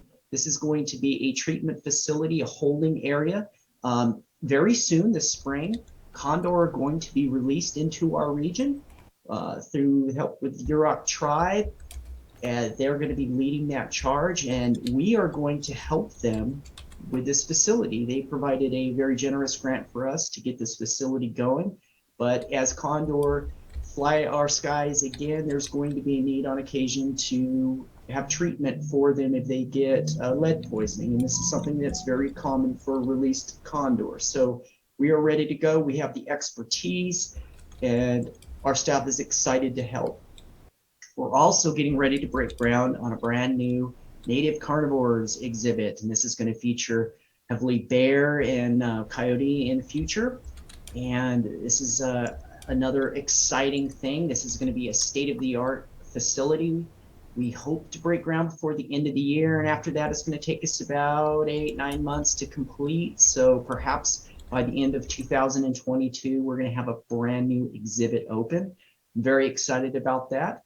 And our Bear River Rancheria, they're our partners in that. They provided a very generous grant to help us get this one over the finish line. So I'm excited about this opportunity in the future. This is really going to expand a portion of our zoo, and it's going to be beautiful. This exhibit is going to be put in right adjacent to our brand new skywalk. And if you have not been on the skywalk, please go up there soon, because it is a amazing experience. I just love going up there. Every day I'm up there, I see somebody having this transformational moment up there. It's that wonderful. The Sequoia Park, what a treasure that Eureka has here. And this is driving attendance. I want to give a shout out to Eddie Alexander and the marketing they've done around the Skywalk. It's really driving the numbers at our zoo, and it's just making everything better for us, and we're excited. Yeah, and that forest that it's in, did you know, I don't know if anybody knows this, but I'm still doing this research. I believe that this forest is the tallest municipal forest on the planet. We have a canopy that sits Average height about 250 feet. There's a tree in there that's right around 270. There's no other park, city park, that's that tall. We have something special here, and our skywalk is just allowing us to really get people introduced to this. Okay, so after all that, we have this dream. We're getting all these people coming in. We've got this new bear exhibit coming, but we also we want to do this thing. It's called the Coast Redwood Interpretive Center. And it's going to sit right adjacent to the Redwood Skywalk and in between the bear exhibit. And this is where we're going to tell the entire dramatic story of redwoods. And yes, we're going to showcase what's going on in our little forest there, but also it's going to be a lot more than that. We're going to tell the whole story, the good, the bad, the ugly, all of it about redwood trees. And part of that's going to be how the timber and lumber industry, how it built Eureka, built our economy. Our original foundation was on that, but also those actions, they spawned an environmental movement. We want to tell the environmentalist story also. We want to tell Julia Butterfly's story, or David Chain, Daisy Chain. He was a young activist who he gave his life because he believed so strongly about the preservation of these trees and these forests. So we want to tell that story, but also it's going to go into so much more. It's all about education. It's all about conservation. We're going to tell the story of the science of the forest, from the treetops to the forest floor. I'm a forest canopy ecologist. I've climbed trees for 25 years studying redwoods, and I'm telling you there's a lot going on up there, and we just need to be able to tell that story in a good place. So we've got that, and we want to talk about the climate change issues too. Climate is changing in the redwood zone. Redwood are very resilient to it. But the one cool thing about a redwood is all of those rings in there, they hold the history. Some of these trees, 2,000 years old, and we can take core samples, we can look at those rings, and we can tell the history of our region, the climate history, and all fire history too. So this center is going to include things like that, but it's just going to be an interactive place. It's a beautifully designed building, 3 stories. We've gone through the conceptual design. We had a very generous grant from the Mayabo Foundation. They gave us $125,000 to get the conceptual design created, and the building is beautiful. So in the future, this is what we want to do. Right now, we need to do more work. We need to figure out some the project funding and budgets. In the future, with your blessing, we would like to start to reach out to our funding targets. We need major gifts. We got state and federal funding that we will look to get, and of course our local donors. So I'd love to any questions you have. If you're interested in seeing the conceptual design documentations, please come by, council members and mayor, and I'd be happy to show you some documents. And I'd be happy to walk around on the skywalk with you if you want a private tour. Thank you. Any questions? All right. Does anybody have any questions? Councilmember Castellano.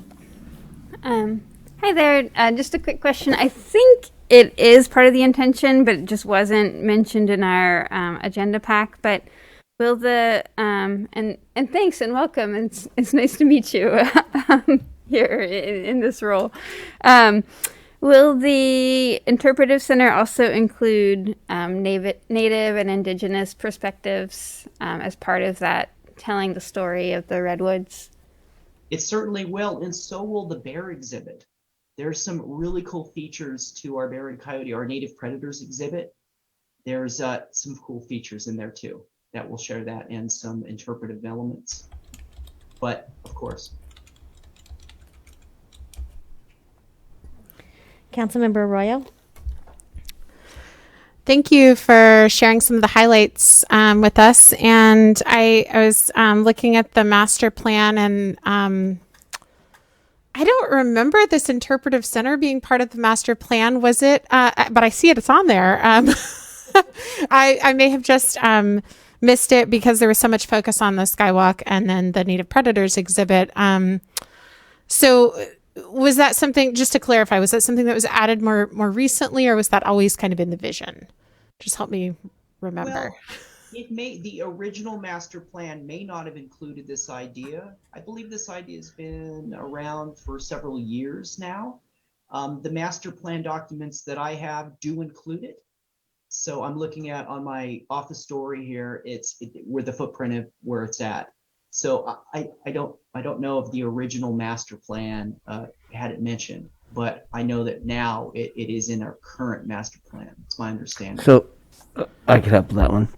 So originally, and I believe our former zoo director Gretchen Ziegler is here as well, but I believe that what this was originally planned was to be like a bare kind of room interpretive center. That was kind of a convention center that was part of the master plan, and then that evolved after having discussions with Don Banducci and him bringing this forward to our attention, and it got converted into this Coast Wedgwood Interpretive Center as a part of that process.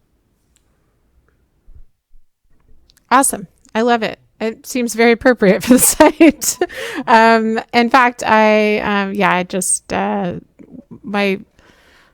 one of my 2 trips on the Skywalk. Nope, I've been 3 times. One of my 3 times so far, I overheard some people asking questions about the redwood, and I couldn't help myself. I started answering their questions. I think, it would be great if there were other opportunities for that. They kind of looked at me like, "Hey, lady, it's great. Thank you for that information." I don't think I was seen as a very official source, even though I was providing accurate information. So, I think it'll be great to have that linked in with the Skywalk. And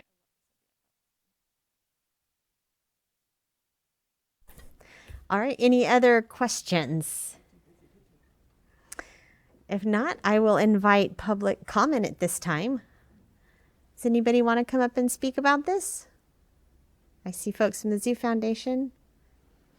All right. They just want to hear us say good things about it. So then I will bring it back to council for comments or a motion. I would like to add that I just went on vacation to the second longest skywalk in the country. I specifically went there to Gatlinburg, Tennessee, to go and walk on the second longest, and it's fine.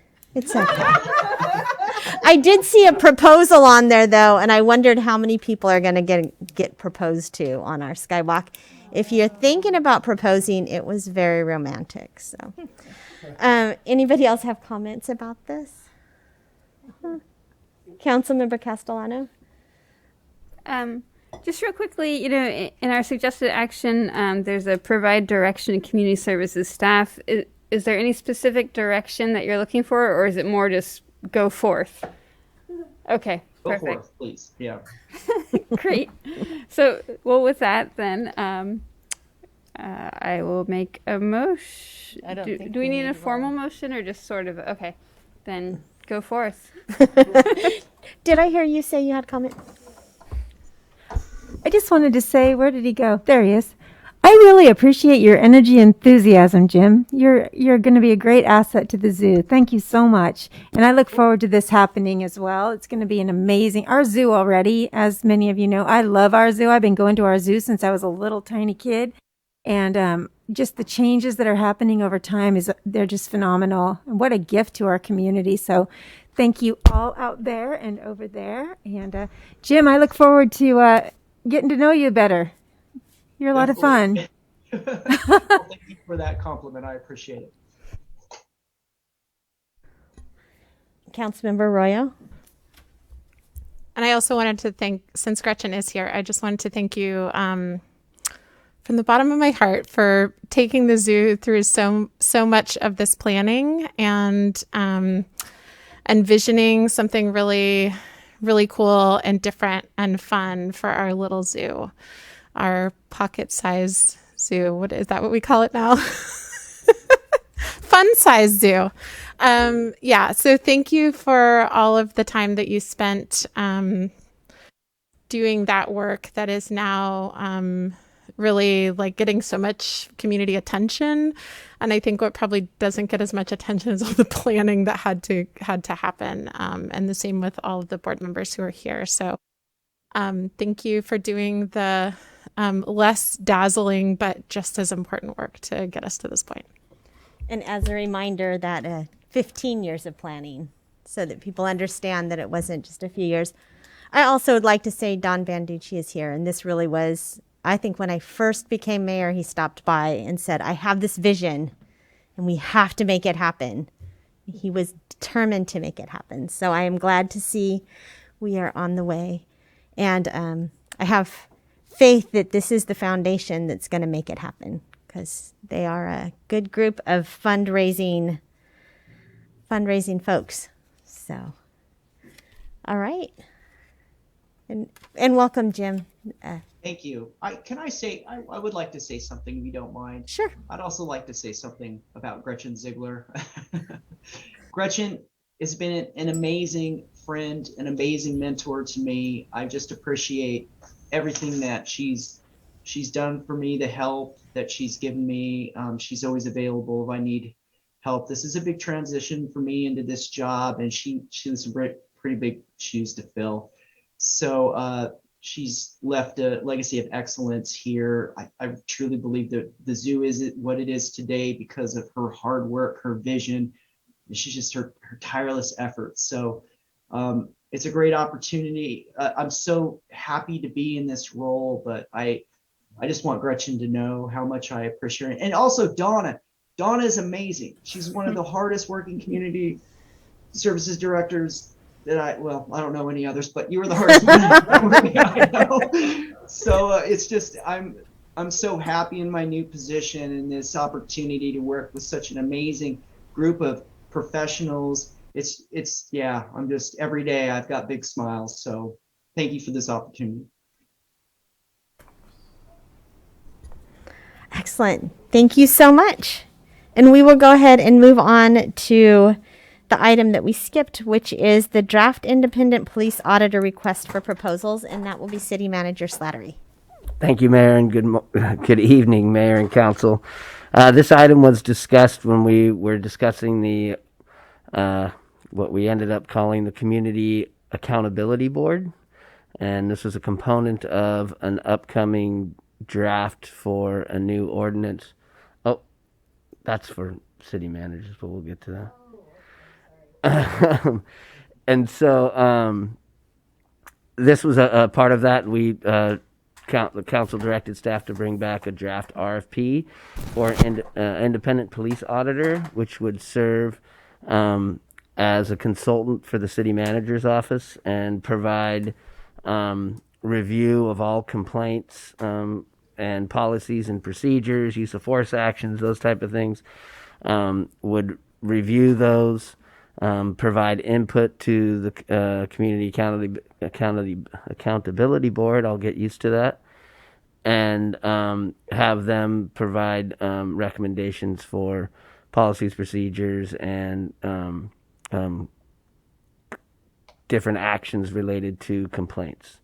And so we took this RFP that was put forward by Santa Cruz. We amended it for our purposes, and this is in draft form for you guys to review and provide any comments or changes that you'd like to see in the RFP. There's a timeline listed in the RFP. We're looking to have somebody on board at the beginning of the year through this process, and at that time we should have the Accountability Board ordinance updated and in place, and be ready to move forward with both the police auditor and the accountability board as well. So with that, I'm available for any questions or comments related to the RFP. All right. Does anybody have any questions? Councilmember Arroyo. Thank you, City Manager Slattery. I did not mean to sound as sarcastic as it might have sounded. I didn't take it. I am really grateful that you're bringing this forward. I am wondering about the length of the term of the services. If you could just point me in that. I see like the notice of intent to award, like the timeline for awarding the contract, but can you remind me how long? So we haven't established that through this. That would probably come through the process. That term could be, whatever that initial term is, with opportunity for consensual agreement upon extensions if needed. We haven't put that into exact time frames yet, but are open to suggestions, and that would also come a part of it. Probably would be a good idea to put those parameters in here to give the people proposing an idea of what they're committing to. Yeah, I'm just wondering if it's like a one-time thing, or this is something that they'll continue to provide this service over, multiple time periods, or what we're envisioning there. I think that would be helpful to include that language. Yeah, I think that what we were probably thinking is more like a 2-year time frame with an opportunity for 2-year extensions on top of that with mutual consent. Something similar to that. I wouldn't want to lock the city in for a long period of time, and it's likely that we could put provisions in there that there's outs related to it as well. So in case we aren't happy with the consultant, that we have the ability to get out of the agreement within a certain time frame and proper notification. Okay, thank you.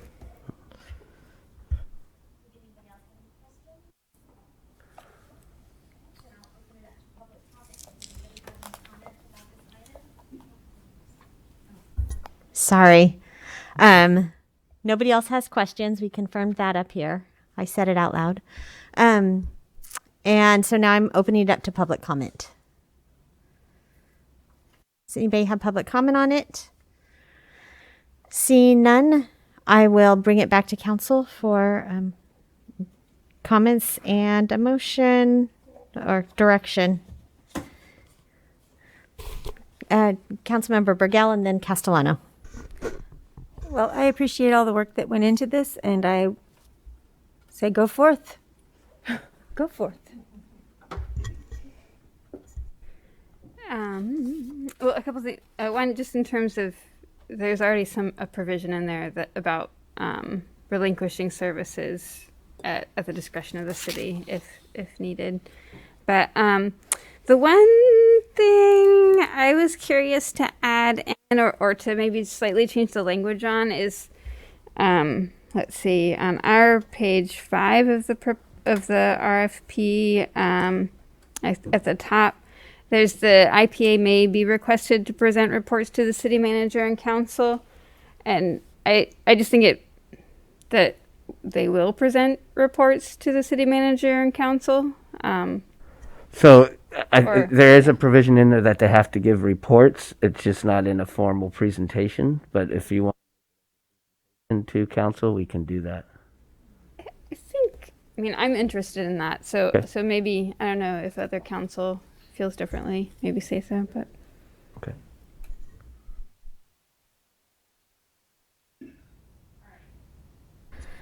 Sounds like that is some direction. And Councilmember Arroyo. Great. Well, I would like to see there be a term specified, or at least, a preferred term. And if they want to say, well, we'll do this over 3 years because we think those are the best practices and here's why, then, maybe we would entertain that. I don't know. But I think it would be good to understand that it's not just a one and done necessarily, I thought that the scope was a little bigger. On page 5, it says that they're charged with providing independent reviews of the citizen process and reviewing and making recommendations about policies and practices. I thought it also dovetailed with the Citizen Accountability Board in that internal affairs issues were also part of their scope. So policies and practices could include that, but it could, and we also need to make sure that we're in compliance with POBAR and what Gotcha. they can and can't see. But Okay. There is a provision just above that the case evaluations will be reviewed by the Citizens Accountability Board. Okay, I'm sorry, where is that? At least annually, the IPA shall review the IPA's case evaluations with the Citizens Accountability Board in closed session consistent with the Brown Act. Okay. They'll also be required to provide their review to the accountability board for consideration so that they can be taken to the police chief. Gotcha. Oh, and I see there's quite a bit above there about the, thank you. I just, in that case, I would maybe just to be clear, I would take out the section on 1.2 background, that last sentence where it says they're charged because the scope is bigger. That would be my suggestion. And the scope has just been outlined. Which section on 1.2 background? It's the last sentence of 1.2 background, what they're charged with doing. Unless council disagrees and feels that that's helpful to restate that. I mean, the scope of work is much more extensive. Do you know what I'm talking about? I mean, it might just be semantics. It probably is semantics. Does anybody have any thoughts about that? We okay with it? Okay. Yeah, I mean, I could see where it seems a little redundant in terms of some of the things that are already stated beforehand. But it's, I mean, I think as a whole, it doesn't contradict anything that's prior in the document. I just look at a lot of RFPs and I think they're very different style of RFPs. But I always appreciate it when they're very consistent and don't repeat themselves, but in new ways. So that's what I was thinking of. Yeah. Councilmember Moulton. Okay, so this is the background section. The rest of it reads like this is the motivation and what has led us to this moment of engaging an IPA. So in that context, I would say that does seem like it limits it to less than what the actual motivations for this were. I think, we should either include all of it or just strike the sentence. So we're good with striking the sentence. I was going to say, it sounds like striking the sentences. Okay. All right. So do we need a motion? It's just direction. Direction. Right? I think go forth was already said. And you guys have given the comments. But I just want to make sure we're going forth with the term limit or an idea of what the timeline is. Yeah, and added. what I would propose for council's consideration would be 2 years with 2 renewal years of 2 years each, but still keeping the provision in there that if we're not satisfied, we have the right to get away from the contract. Is that satisfactory with everyone? Yeah. It looks like it. Any further direction? All right. It looks like this item is done. It is exactly 8 o'clock. Would you all like to take a little break before we get to D4 and the rest of our agenda? All right. We'll take a break for, how long do y'all need? 5 minutes? 5 minutes.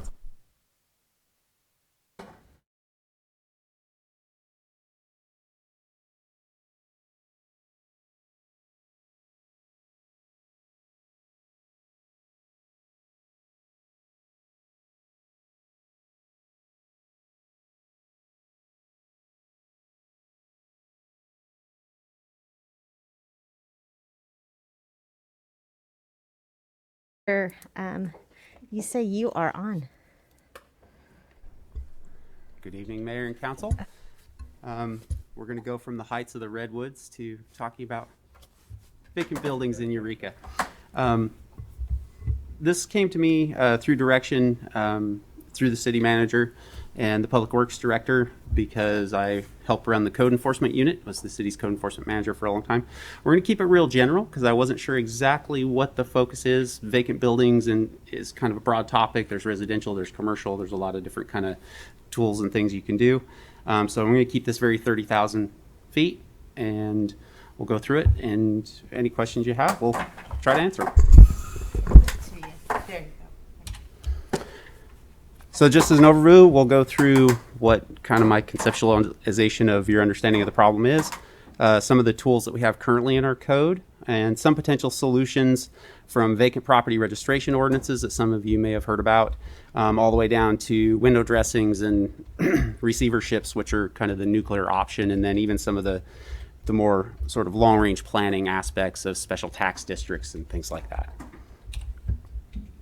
So this was apparently a priority from the council strategic visioning process, and vacant buildings, as you all know, in all of their many forms, contribute to blight in the community. They attract graffiti, they attract broken windows, ultimately they attract vandalism and arson. And what we want to do is try to reduce that if we can, if there's any control that the city has over that, and do it through some combination of sticks and carrots, hopefully more carrots than sticks if there are such things out there, to try to reduce vacancy rates across the city, both in housing and in commercial properties. So just starting off with what we don't know. We don't know much about our current vacancy rates. We don't know the magnitude of the problem in terms of how many commercial properties we have or industrial properties we have that are vacant. We don't know what the geographic distribution of that is. Is it the same in every part of the city, or is it different within different zoning districts? We don't know by space type. Are office spaces running at a higher vacancy rate than retail spaces or restaurant spaces, things like that. Building age. There's a lot of older buildings in Eureka. Is just the state of the building, physical state of the building itself contributing to the vacancy rates in Eureka. We also don't know if it has anything to do with the local owners, out of area owners, any of that, and really what the drivers are. Like, what does the market rent, what does market rate rent to mortgage ratios look like in Eureka? Don't know. Are there changes in demand? Is retail or office space one of those things that's just on its way out and may not be coming back? We may have an overallocation of space to a use that is declining over time. And is Eureka any different than anywhere else? Is there anything special about Eureka in terms of its vacancy rates that isn't occurring at other similarly situated cities? So there's a lot of stuff we don't know, which is all opportunities to learn stuff. So kind of how I started thinking about it was just taking some cuts at kind of preliminary data. What do we have? We have utility billing data. So is there a way, and I don't want anybody to get too invested in these numbers because they're very sort of a rough cut, but thinking about indirect measures of vacancies, short of going out and doing an actual count of buildings and saying this building and this address is vacant, looking at about 20% of our commercial water accounts use less than 1 unit of water every year. Now, if it's just a law office that has one person in it, that makes total sense. But 20% of all of our commercial spaces have less than 1 unit of water. There may be a lot of places out there that are vacant that they leave the water on because it's easier than turning it on and turning it off as tenants move, or they do maintenance there, periodically, something like that. So doesn't say a whole lot, just trying to get at, what we might know.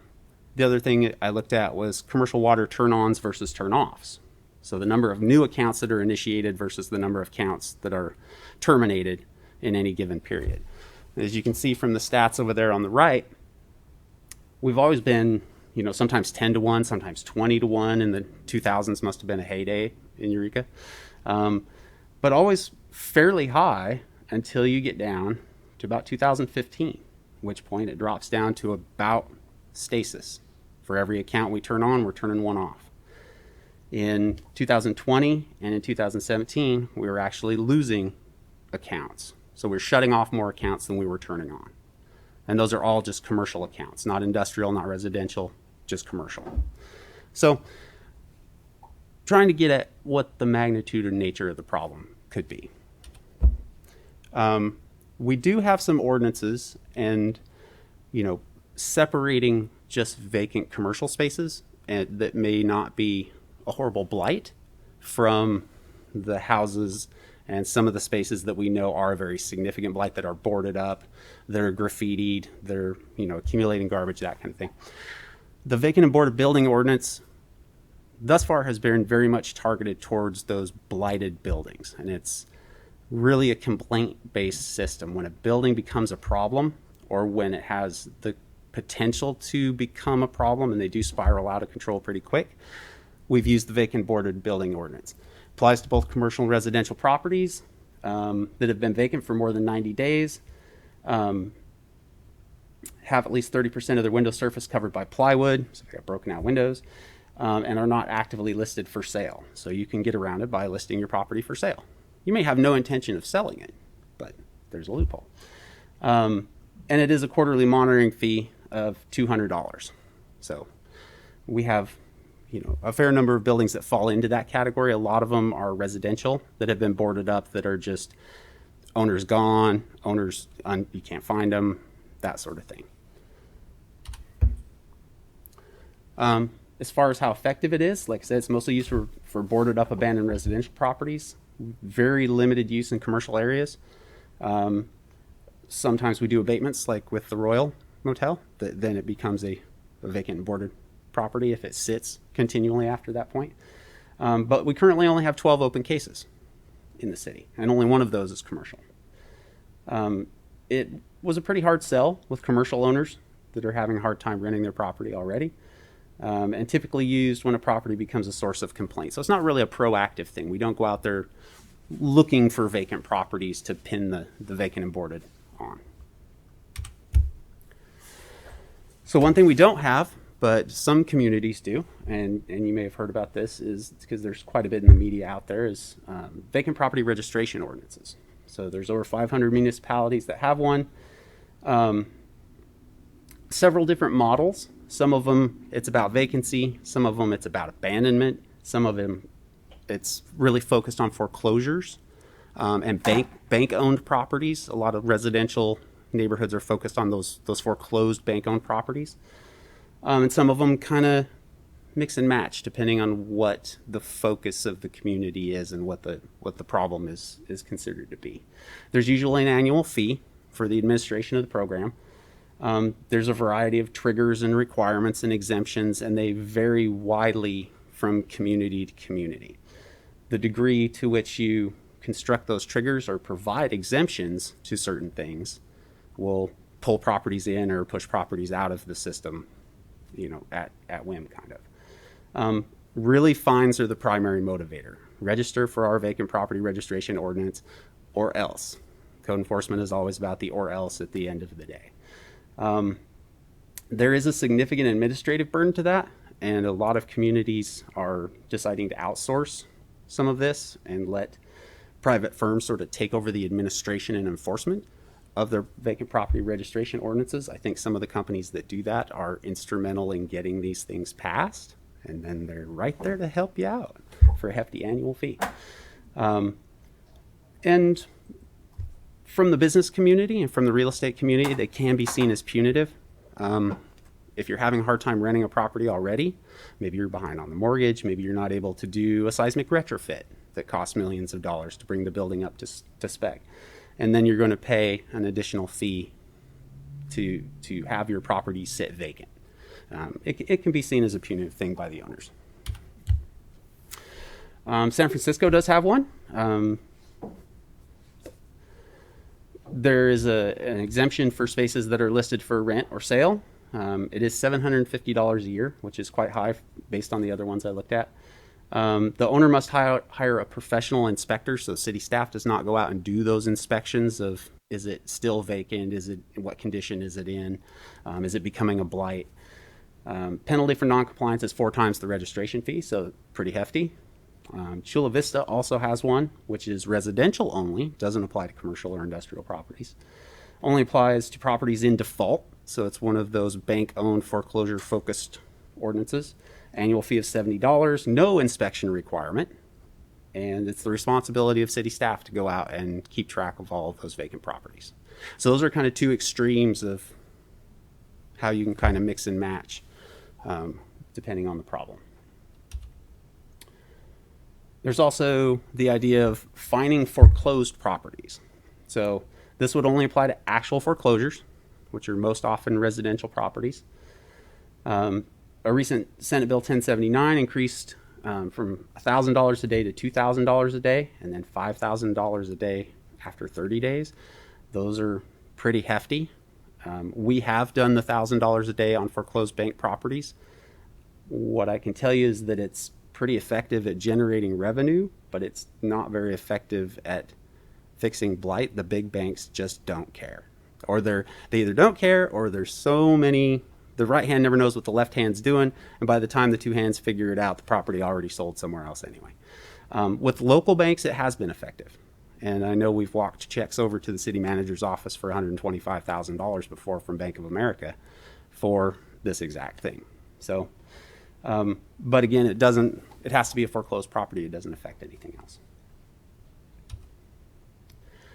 So in terms of when you have a building that is sitting vacant and boarded, and it looks clearly vacant and boarded, a lot of communities are trying to address the aesthetics of that, the sitting with plywood over the windows for months and months on end. Plywood is a perfect canvas for any graffiti artist.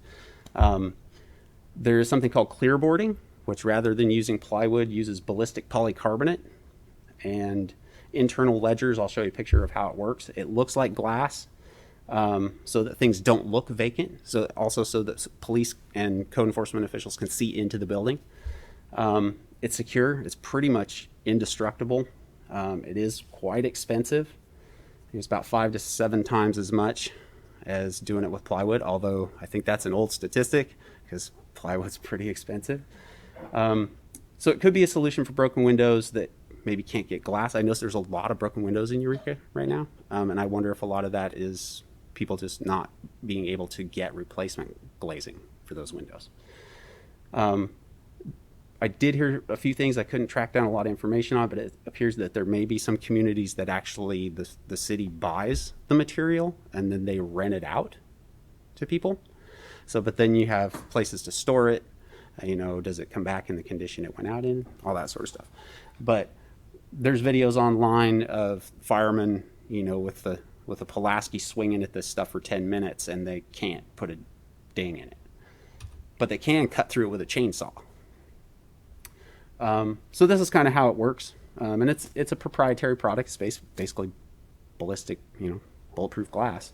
And it's put from the inside. So where the plywood is screwed in from the outside into the framing or into the structure around the windows, this is ledger bolted from the inside and essentially requires that you break the windows out to do it. So you have to remove the glazing or take the windows out to be able to put this kind of stuff in. But it's one of the ways of addressing kind of the aesthetics of that boarded up look. So another thing that communities have implemented is what's called a window dressing requirement. So you can have a vacant building, but it just can't look vacant, especially if it's a commercial storefront. So depending on the community, they can require specific advertisements, window coverings. Some places are like you have to advertise for local products that are available in the immediate area of the building. If there are other businesses that aren't vacant, you have to essentially advertise their products. Grass Valley has such a code. The owner has to submit an action plan for approval by the planning director. And it requires faux dressing, works of art, goods and services available in the area, and has to cover 80% of the window area. And it has to change every 6 months. So it's not just do it and walk away from it.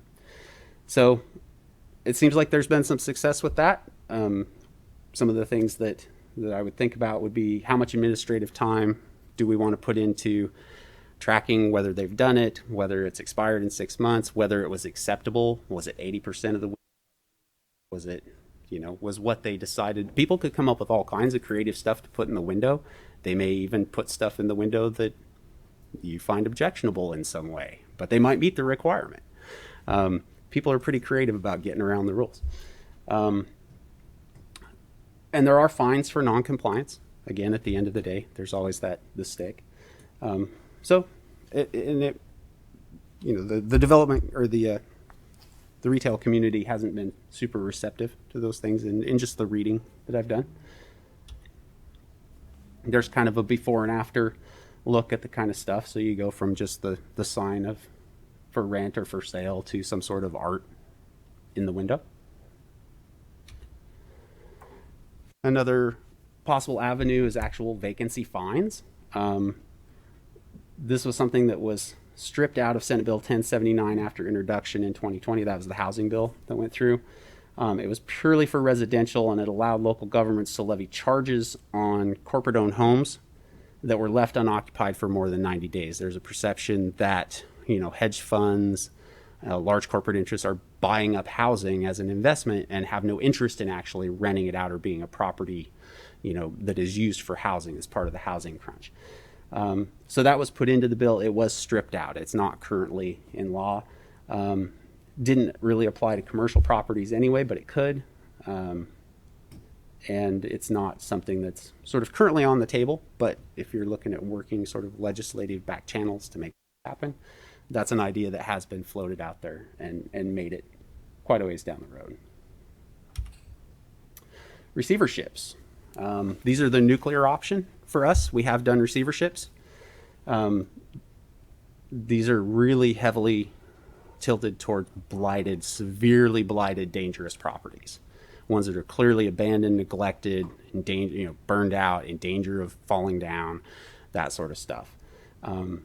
Because it requires going to a judge, and a judge saying, yes, private property owner, you are negligent, and we are going to take this property from you, and we are going to give it to a third party who will then fix it up, sell it, etc.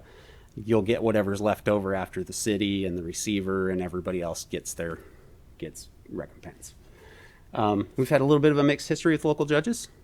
If any of you are familiar with the Squires case, it's a long and storied history of a receivership there, but we've also walked in and got a receivership pretty much like that. So it kind of depends on the type of property, the size of the property, the value of the property, the lawyers for the owner, for lack of a better term. But it does work. We do utilize it. But it is really for just those significantly blighted properties. Changes of use. So this is one of those things where we may just, if we look at the data, we may find that we have too much property of a specific use type. We may also find that our zoning is sort of feeding that or restricting it in some way, that people would do something with a property, but they're not allowed to by the zoning. So AB 68 allows for conversion from ground floor retail to housing units in mixed use buildings. So a lot of communities went through the idea of having a mixed use walkable sort of downtown core area with retail storefronts facing the street, housing above. This allows for conversion of ground floor retail to housing units in those buildings. The vacancy rate for commercial storefronts may be due to structural changes in consumer habits where they're just not brick and mortars going away. The accessory dwelling units, up to 25% of existing multifamily dwelling units is probably, I don't know why I put that in there. You're familiar with accessory dwelling units and mother-in-law units. I think the city's doing a great job as far as like removing the barriers for those in terms of housing. We do have 2 areas in the downtown core that have restrictions on housing facing the street. It does require retail or some other sort of commercial type storefront facing the street, and that's really a long-term vision and thinking about what the purpose of that district is and how it ties into the fabric of the neighborhood and all those things that you think about when you're writing zoning code. But it's always a good idea to revisit those and see if it fits with the times.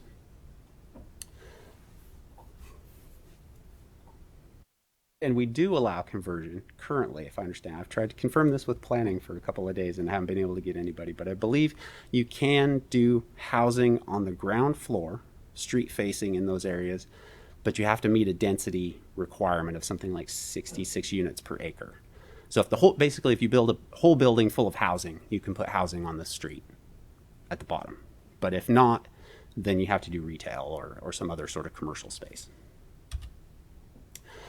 So commercial lease incentives are something that's not really a city-driven thing or government-driven thing, but it basically allows owners to lower the effective rent while maintaining a higher face value for rent to preserve property values.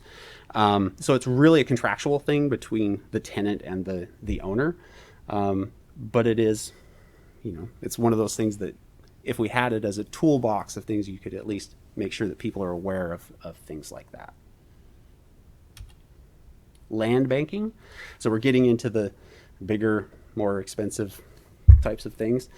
This would be when a city or a corporation buys up vacant properties and repurpose them. So this would be if the city had a pot of money and they decided that that building had sat vacant long enough and there was a higher and better use for that building, that we would swoop in and buy it from a willing seller. Of course, it's not a condemnation type event, and then repurpose it. But it's a large capital, you have to have that money, and where that type of funds come from, I don't know. You may not be dealing with willing sellers, is the other thing. You may have a building that might have a great, community purpose in mind, but you have a seller who just won't even talk to you. It's been in the family for 100 years. I don't care. Not going to talk to you. It may also not work well when there's large capital improvements for the buildings. Again, going back to kind of the age and condition of some of the buildings in Eureka. Something that requires a multi-million-dollar seismic retrofit may be sitting vacant if the city came in and bought it.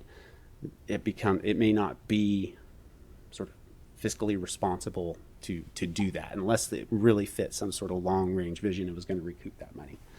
And does the city really want to be in the real estate game? Yeah, that's something to think about. And thinking about whether or not there's looking at these programs, and I've not looked at these sorts of programs in depth, but what the outcome is. Is it a more efficient allocation of that property than would otherwise happen in the market? So regulatory incentives, it's interesting. I've written a lot of code in my time, and a lot of the things that are framed as incentives are relief from a fairly onerous regulatory structure. So you put a bunch of requirements, and then there's like vacancy taxes or really like heavy-handed code enforcement, and then provides for incentives for the good actors. Our motel ordinance is something that would kind of fall into this category. Every motel has to register. If you have a bunch of crime, prostitution, drugs, et cetera, you chalk up points. If you don't, then you don't have to pay the next year. You get the permit for free to operate.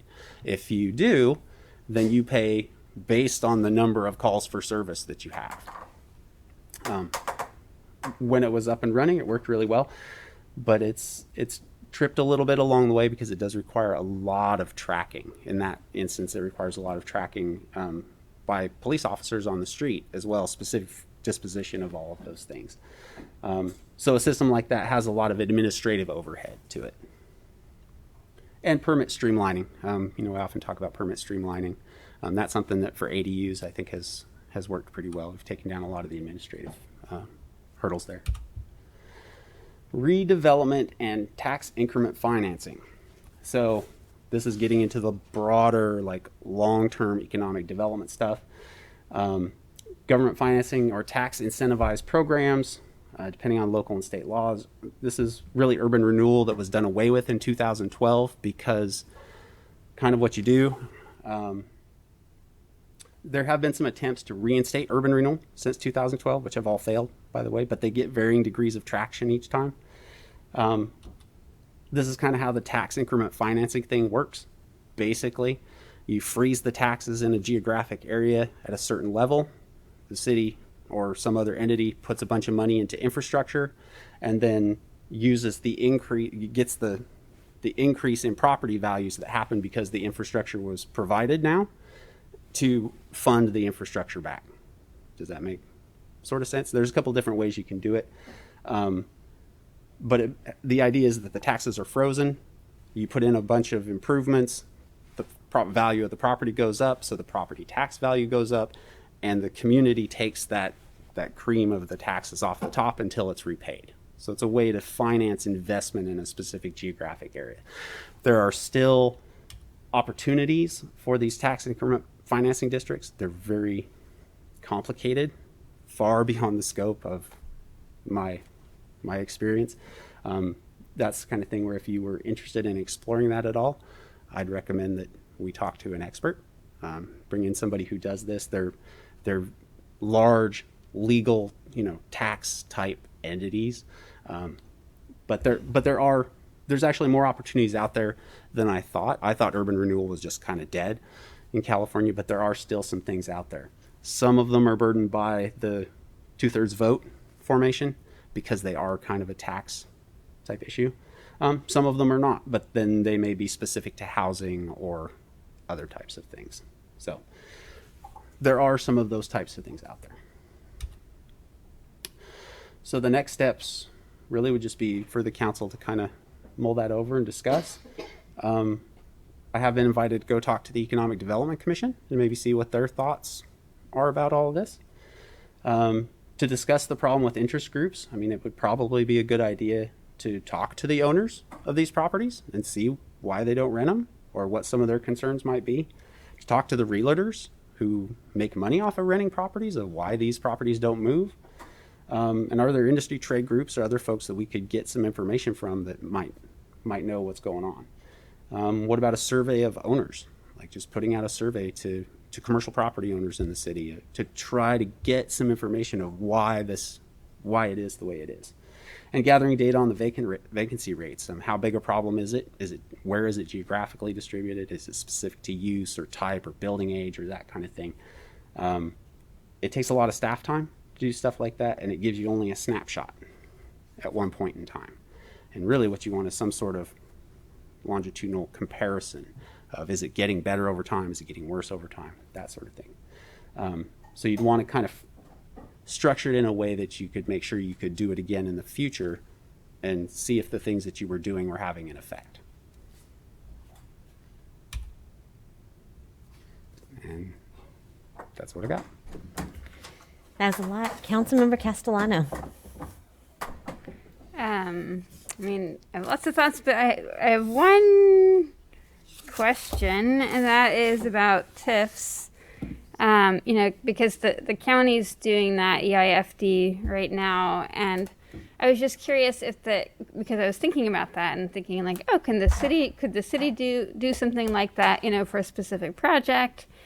And I was just wondering if we did something like that, if we would we have to collaborate with the county because it's property tax based, or would it be, or would the city only keep the city portion of the property taxes, or do you know how that kind of thing would be implemented?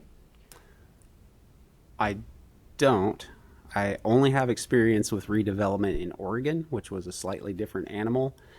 And I know that there was tension between the fire district and the city over the redevelopment area because it did affect the taxes for the fire district somehow. So yeah, and from a property tax standpoint, we're very low on the totem pole when it comes to that. I believe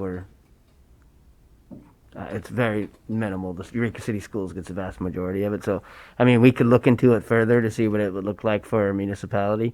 I think what they're doing on the peninsula is very unique for the EIFD that they're doing there. But we could look into that if they're interested in it. I don't know how fruitful it would be for the city because how much funding we get from property taxes.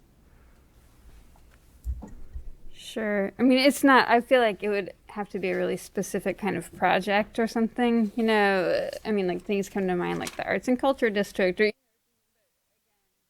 I don't have, anything in mind at this moment. It's just more a thing I'm curious about. I think that it's very similar with Samoa. The EIFD being successful there is very reliant upon the fish farm going into place to be successful. I have a question about the data because it seems like everything kind of starts with knowing what we're working with. Is there any way to work with HSU to see if there's somebody there that can do a research project that would sort of save some staff time? And it seems like that could then, possibly. Yeah, possibly. Councilmember Moulton and then Castellano. Yeah, I just want to second getting some good, fresh data, even if it is a snapshot. I personally, to quote my real estate agent, the commercial market is really tight right now in Eureka. So seeing those businesses shut down during the pandemic or like during lockdown, I feel like that's like a weird snapshot. Before we act on something, we should get some real numbers going forward. I do have two questions, if I could.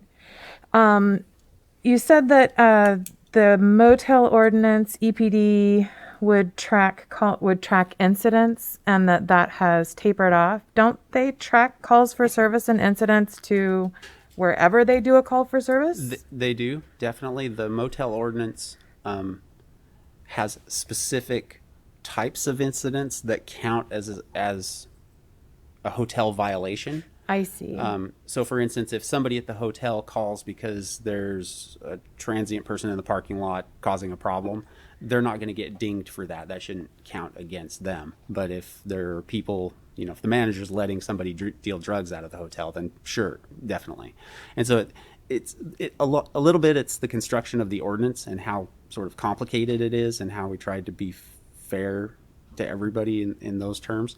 And then a lot of it is just staffing and turnover, Okay.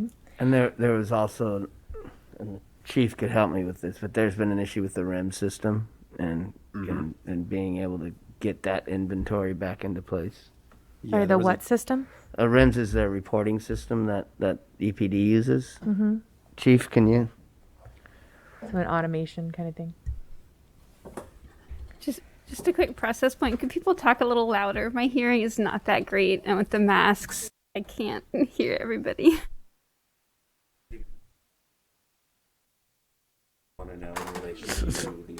So when we were talking about, is that loud enough, Councilmember Castellano?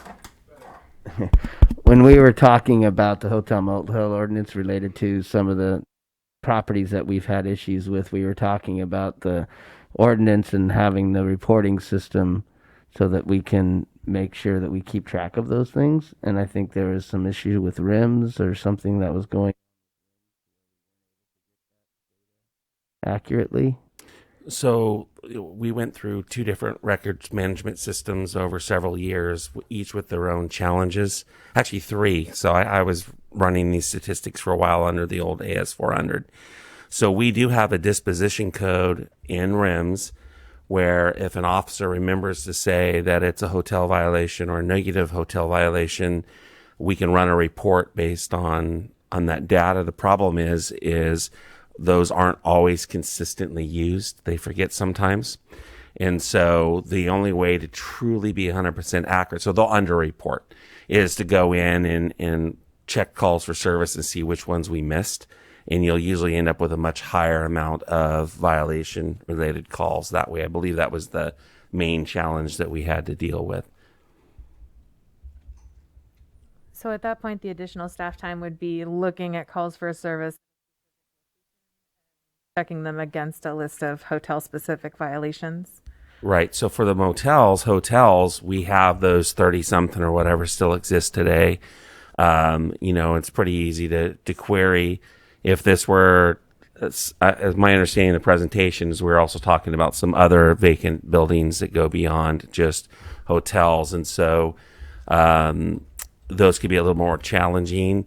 Probably the best answer would simply be to create the same kind of disposition code, and rather than having staff go back and actually hand check everything, just accept the values that are presented, which are actually leaned in favor of the owners if you're worried about staff time. Thank you. That clarifies it. Yeah, my intent in bringing up the motel ordinance was not that we could craft a parallel ordinance that addresses vacant properties, but to sort of show how you can set up a regulatory structure that requires people to do certain things, and then you can provide relief from that structure for the good actors, I guess. So it was more sort of a model of how to structure an ordinance to incentivize people to act the right way, or the way you want them to, rather than to bring up the hotel ordinance as a specific thing. Gotcha. Thank you very much. I just wanted to get a clear picture of how much additional staff time we might be talking about or categories. One more question, also on overlap. Do you happen to know what triggers a project going before design review? I have personally stood in line behind somebody at design review that was discussing the nature of the covering on their empty building in Old Town. Okay. I'm the code enforcement guy. Just thinking of duplicating efforts. I know that, when it comes to like architectural review and design review, changing the facade of a building, triggers something somewhere, and they would have to pass design review with their proposed window coverings. That would be, but only in certain districts in town.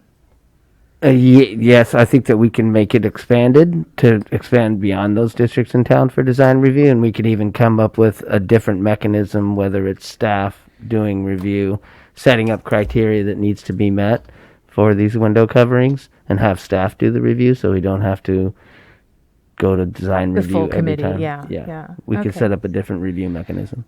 Thank you. Just looking at the different options, plywood versus the glassing, or sorry, what it's called, doing it with clear stuff or doing it with something decorative or artistic.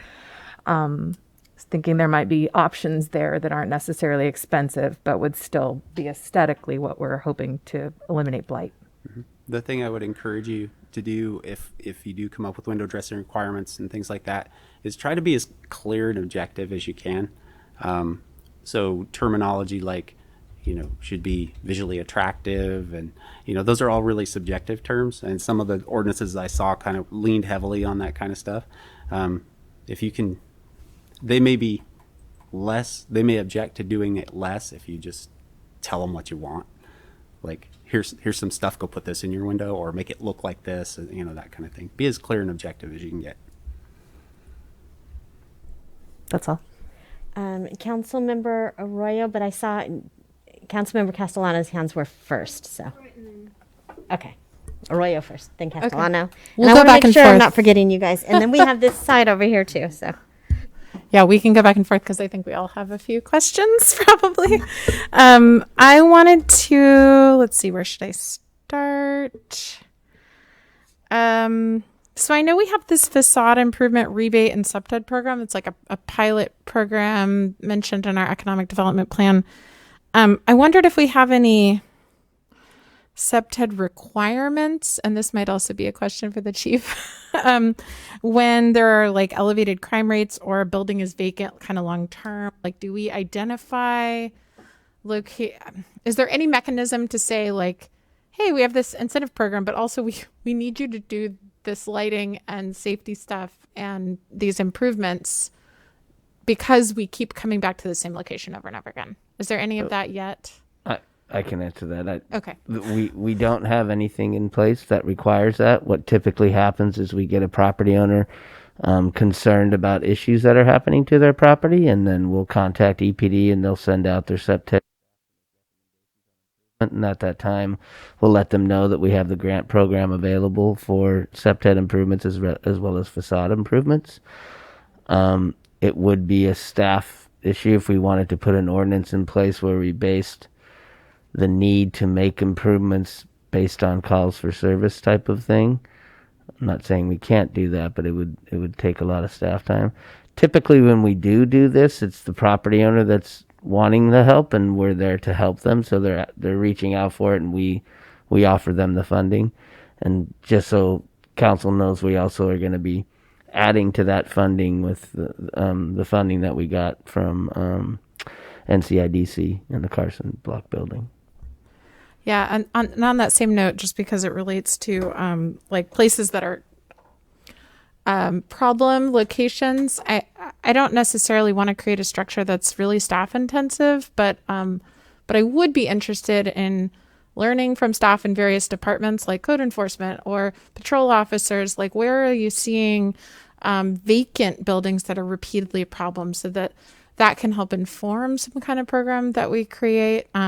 It doesn't have to be a deep dive into the data, but maybe just a like, what's your gut sense of where some of these locations are that you keep going back to over and over again? Because I'm pretty sure that staff who deal with this day in, day out know what those locations are. I'd say definitely, and I'm sure code enforcement knows the spots. EPD definitely does. And we've had spots where there's been issues and we've made recommendations and the property owners weren't willing to do that. And so we haven't had anything in place to force them to do it. But I'm sure that Deputy Director Aza has a list of those properties that code enforcement are typically going to deal with issues. And we've been successful in some of them. I mean, Yeah. I don't want to name specifics, but we've definitely been successful in some of those areas when we send out EPD and code enforcement. There are mechanisms that they can say, if you don't address this, then you are going to have a problem, and typically they can turn it around. I guess I am thinking, like, are there enough tools for that? Like, if there's a hot spot, are there enough tools to address it through either elevated calls for service or the boarded property ordinance or anything that kind of gives you the oomph to make those changes if it's necessary? We do have a fair number of tools at our disposal, like the city manager was saying. They often hinge on the property owner and kind of the stick approach to making the property owner comply. And honestly, it's pretty hard. Some of these property owners are pretty beleaguered with having to deal with some of the stuff that they deal with and the vandalism and the other things that are going on at their properties. And it's pretty, it doesn't sit well a lot of times to come in and, threaten people if they don't clean up their property when they just cleaned it up 3 times in the last month and it's back to the way it was. And all you can do is sort of, like, you kind of sympathize with them. I know it's bad, but this is how it is. You can't just let it spiral out of control and ignore it either. And most people, you can kind of get, they want to express their frustrations, and you understand those. It's totally understandable, and you usually can work through to a place where, like, yeah, okay, we'll clean it up and take care of it. And if we can provide, we're not out there to clean people's properties or anything, but we do provide help if we can. We'll go out and do some graffiti abatement and things if we can do it. Could you move your microphone closer to your face? I'm sorry. Thank you.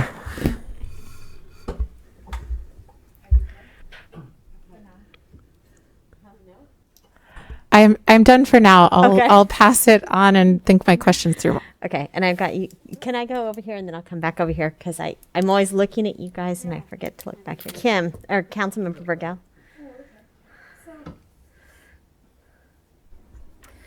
It seems to me that and I don't recall when this was, that we did do a sort of inventory on this type of thing at one point. I've heard tale of Delo had done some work several years ago. I've not been able to get my hands on whatever the product of that may have been. That's not to say it doesn't exist. Right. But yeah, I think it's really challenging to make decisions or make programs when we don't have an inventory of what facts are. And I hear that it's a challenge with staff. I wonder if we've ever, now this is out of the box, but I wonder if we've ever considered doing a citywide campaign for the community to report buildings that are boarded or overgrown or those types of things. We could incentivize them by, I don't know, some kind of discount on one of their bills perhaps, or water bills, or just a way to engage, because we want to engage the community in things, and this is not an active way to do this right now. That's not going to take a lot of staff time. And it seems to me that a lot of people just drive around all the time. I get calls all the time about these kinds of buildings, and it just seems to me that if there was a way to just email or just send addresses to the city, that might be one way to get at it. Just a thought. And I think that what Mayor Seaman suggested, and a combination of what Deputy Director Aza was talking about, working with realtors, getting an idea of why are there vacancies, what uses are there vacancies for, and then also looking at HSU for doing not only a survey, but also do a campaign where there could be a reporting tool that could be reported to the people doing the survey.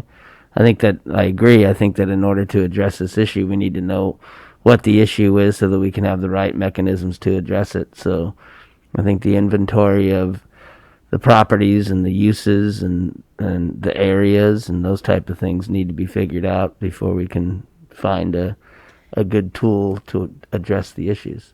And I'm curious if we couldn't do sectional inventory. So maybe in 6 months, we're going to have a portion of the city inventoried, maybe the downtown, Old Town area inventoried. And then we move on to, well, the EPD says this area is not so good, so let's inventory this area next, and then move on to a smaller area, so that we, over time, we do inventory these areas, and we can pick them, because we can't address it all at once, but we can certainly address those individual spaces, even if it's just 6 blocks at a time. It might take us forever, but it certainly would be moving in a good direction.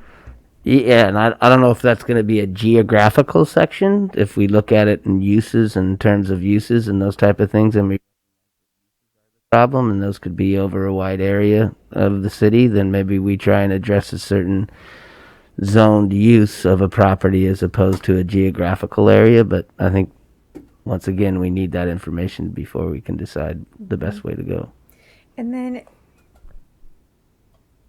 enforcement. So as we're talking about these things, enforcement's a huge piece in moving this forward. I mean, any kind of these kind of repairs and things that need to be done, there has to be some follow-up, whether that's through EPD. Is that true? Yeah, definitely. And code enforcement would be a part of that. Once again, depending on what the enforcement tool is. Typically for these type of vacant buildings and those things, it is on code enforcement to address them.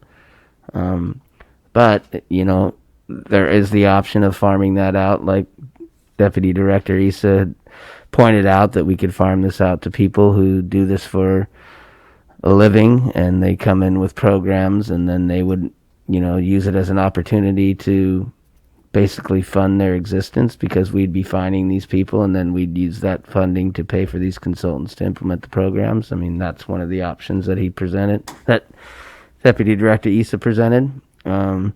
But yeah, I would say it's more of a code enforcement than EPD issue, because we're dealing with property owners and them not being responsible for their property. But EPD ties in directly with them generally. I mean, some of these things are squatter houses now, and pops in there. There's a lot of different problems. Definitely. And then I had one more, but I don't see it now. I'll say something while you're Okay. thinking about it a little bit. Thank It really you. kind of splits in my mind between the blighted properties, the vacant, blighted, or squatted properties that are really metastasizing in a neighborhood or in an area and causing additional problems, versus properties that maybe look fine, they're just vacant.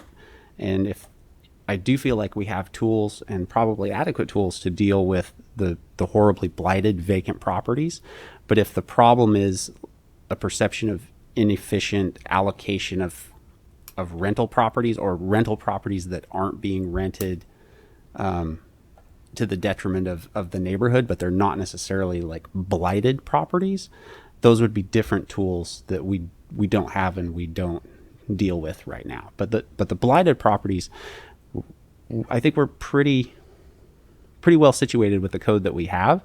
There might be some additional things we could do, but the ones that are getting out of control, we're not bashful about using bulldozers. So. Right.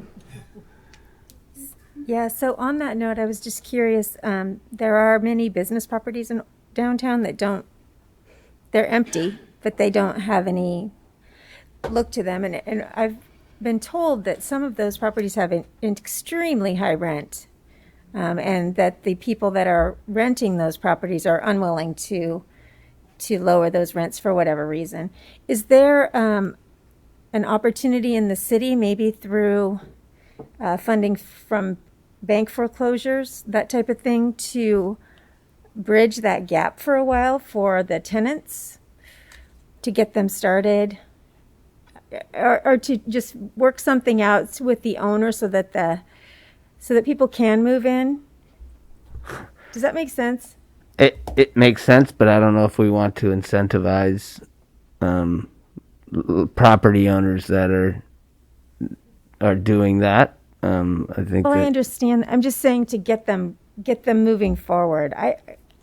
There's just so many beautiful properties in Old Town that have been empty forever, and looking for ways to get the landlords on board It's just an idea. And I agree. And those landlords that are doing what you're talking about, I think we need to find a different mechanism than trying to agree with their overinflated prices of what they think. Well, I they don't should agree get. with their overinflated Okay. prices, but thank you. Councilmember Bauer. Yeah, Councilmember Burgell pretty much brought up an issue that I see, and Councilmember Moulton's talking about there's no office space. You know, I mean, it's tight, and yet I work in Old Town, and I cruise in Old Town all the time, and there's all these empty spaces, and it's like probably my question is, with this whole high rent issue, is there a tax advantage to having vacancies? It seems like, I don't know anything about real estate, obviously. And so that leads me to think the next step is, well, then we need a vacant property registration ordinance. Like, if you're going to go down that road, you're purposefully leaving space open. In some places I've seen, there's whole stories that are empty that used to be housing. Like, we're dealing with housing crisis, and yet people they're reluctant to, lower their rents because they're using it as a tax shelter. And we got to deal with that. That's my issue. But I will say that I would like to see, us get some data first, right? What are the vacancy rates and whatnot? But I'm very supportive of an ordinance. It's like, if you're going to maintain a vacancy for tax purposes, then you should pay for it. You're affecting our city's growth. That's it. May I speak to that point, or do you have a different point? I was going to, can you just hold on to that? Because I've let Leslie for a while. I mean, I guess I have quite a few things to speak to, but I'm just wondering if we're going to open it up for public comment. Yeah, or, we're still asking questions. Okay. I just feel like, okay. Yeah. I think I can hold, I mostly just have thoughts, so I'll just wait.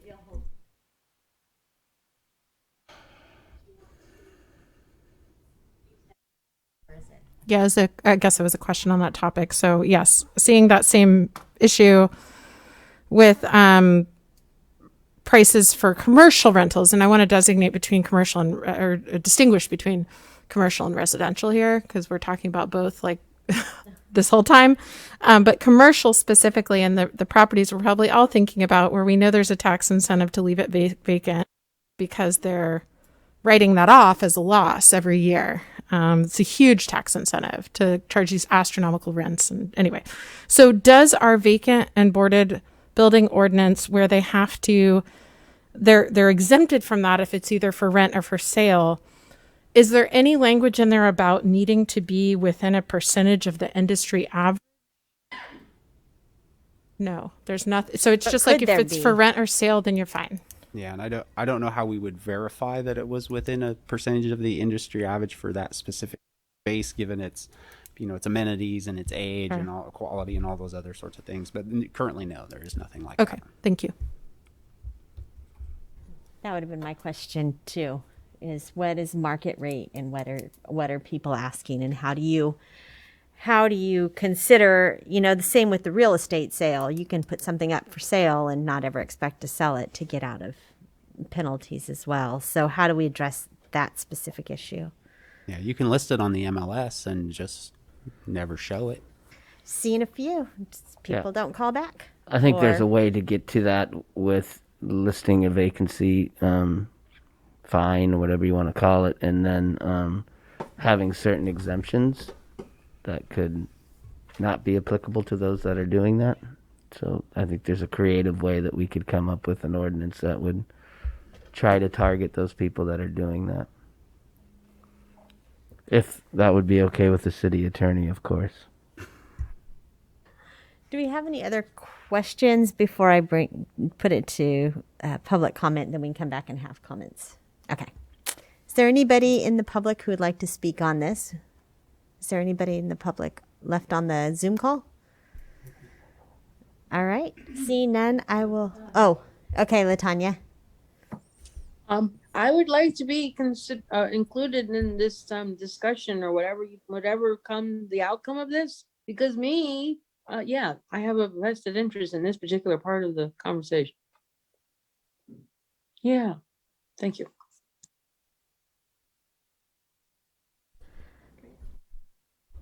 Okay.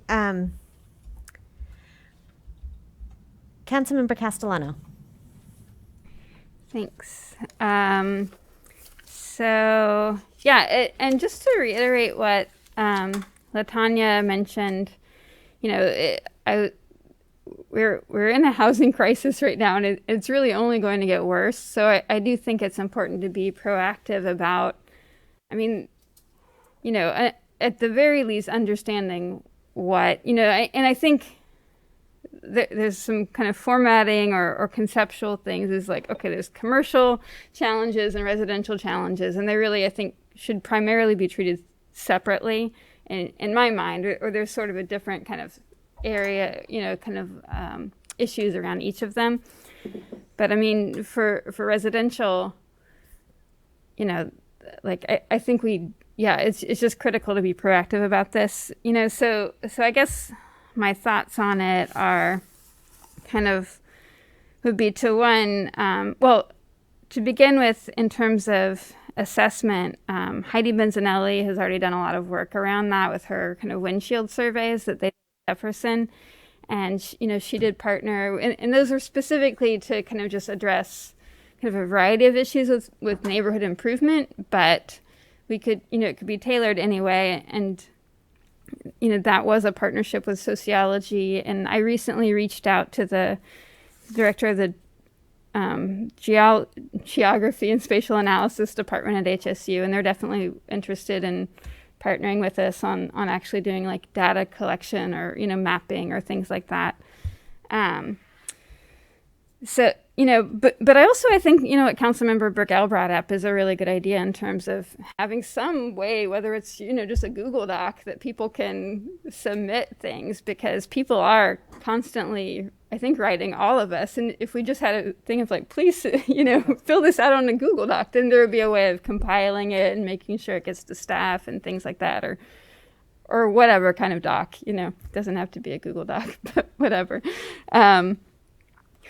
But then, I don't know, and this is, just my perspective, but in terms of residential, there's also, I think, a missing element, and that's, like a home repair program, of which, the folks at Jefferson were doing some research around that. It was a little bit beyond their capacity right now, but at the very least, it was discovered that such a program, one, exists, can be funded through partnerships with AmeriCorps and things like that. So I think that looking into some sort of one of the biggest challenges for them was insurance. So whether if it became part of a city program, if that could address some of the insurance challenges. Anyway, that's sort of a bigger issue, but I think it could be a component of this for especially addressing the residential. But then also, I do think at some point, the stick of fines should be somewhere on the horizon, and in terms of commercial, I'm sure Councilmember Moulton also has had this experience of there are people in our community that want to do storefront galleries in vacant buildings, and so, and it's actually really hard sometimes to get commercial property owners interested in working with people. Sometimes it's just hard to get them or whatever, but I think if there was also like, hey, you can pay a fine or you can participate with this great community organization or one of several community organizations that will come for free and put art. Cool community benefiting options out there, and then be like, okay, if you don't want to participate in the community, if you really just want to like play the market or whatever, then yes, I really think there should be a fine somewhere out there that, could go to redevelopment kinds of things or neighborhood improvement or, business help for people trying to start businesses or whatever that might be. And then in terms of like land banking and TIF, I think those are like really interesting and could be useful for specific kinds of development projects, but probably aren't sort of like a wide sweeping kind of policy.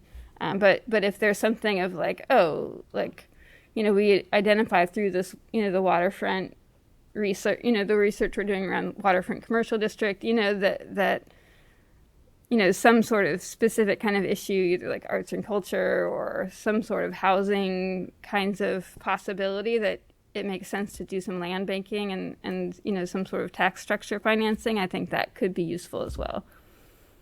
So I just wanted to speak that the reason why the Samoa one works, why it would be more difficult to do it in the city, is because it's property owner base, and there's not very many property owners over there and those property owners that are there are very interested in this because they see the benefit to it. I don't know, even if we sectioned off the city, if we'd be able to get the property owners, even within a section of the city, that would be supportive of something, but it's definitely something that we can look into. I want to look over here. Do you guys have any comments or? Okay, I'll come back here. Councilmember Arroyo. Cool. Yeah, what DELO did was a drive-by, a snapshot of vacant places for the general plan and zoning code. So I remember it was like supposed to inform where changes to zoning and where, that's what I recall, at least from that was, and I mean, I don't mean drive-by to sound like it was like a light lift, but I think it was a point in time aimed at like understanding where those tweaks needed to happen to our zoning. So that's what I recall about it. So I'm not sure if that would like really inform longer term things or what we're looking at today, because that was already several years ago.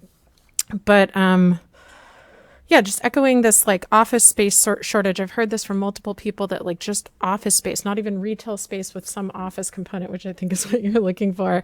And then obviously we know we have like industrial and warehouse space shortage, and clearly residential shortage. So, taking advantage of like AB 68 opportunities, tax incentives. I mean, when you showed that list, it looked like a lot of really like you could do a new property tax or a new sales tax or a bond, which to me, the idea of that other tax incentive program that you have to admit, I don't fully understand it. The idea of like improving an area and then you have like public equity that you can leverage, that concept is really interesting to me, but I can't say that I fully understand it. I would love to know more. But I mean, things I would like to see personally would be this go before the Economic Development Commission to see what their thoughts are. I know we have like Eureka's Opportunity Zone and the beautification master plan that are part of the economic strategic plan update. So those both seem like a fit potentially. And yeah, I'd love to hear from the real estate community and like owners of property, both commercial and residential, and understand kind of what they see as the needs, along with like where people in our community perceive that there's an uncared for area. And I know you really cool like community asset mapping. So this could be something where we delve into like where do people feel like there's a part of their like core community that is less cared for. And then I echo the idea of like art storefront galleries and maybe some matchmaking there. I don't know if that's something that Pam, you think Eureka Main Street might be able to take on, or Henderson Center doesn't have a lot of vacancies, but when they do, I bet the Henderson Center merchants would be receptive to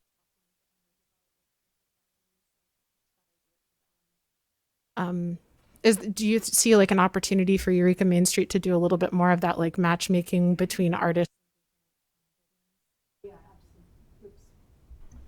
Absolutely. I believe they have done a little bit of that in the past, and we would definitely be open to assisting with that.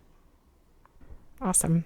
And then I do think, I swear I'll close with this, this idea of us having an existing ordinance about vacant buildings that names like an exemption for rent or sale. It does seem like potential low-hanging fruit to consider, like if you're renting a place for 30% above the industry average as defined by like perhaps local real estate uses a square footage for commercial buildings, and maybe that's I don't know what the actual rates are right now, but hypothetically, let's say it's $100 per square foot for like a basic place, 150 for an improved place and 250 for like a fancy pants place. I don't know when people are charging, like $750 per square foot or whatever the issue is in some of these buildings I think we're all thinking of, and it's probably a lot of the same owner, that's where it starts to be absurd, because some of those spaces have been vacant for like 8 years. They've been vacant the entire time that I've been on the council. And you go and you ask, can I rent this space for like a pop-up gallery? I tried that. Nope.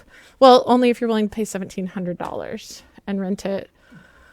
And then there's all these like onerous requirements for short-term rentals.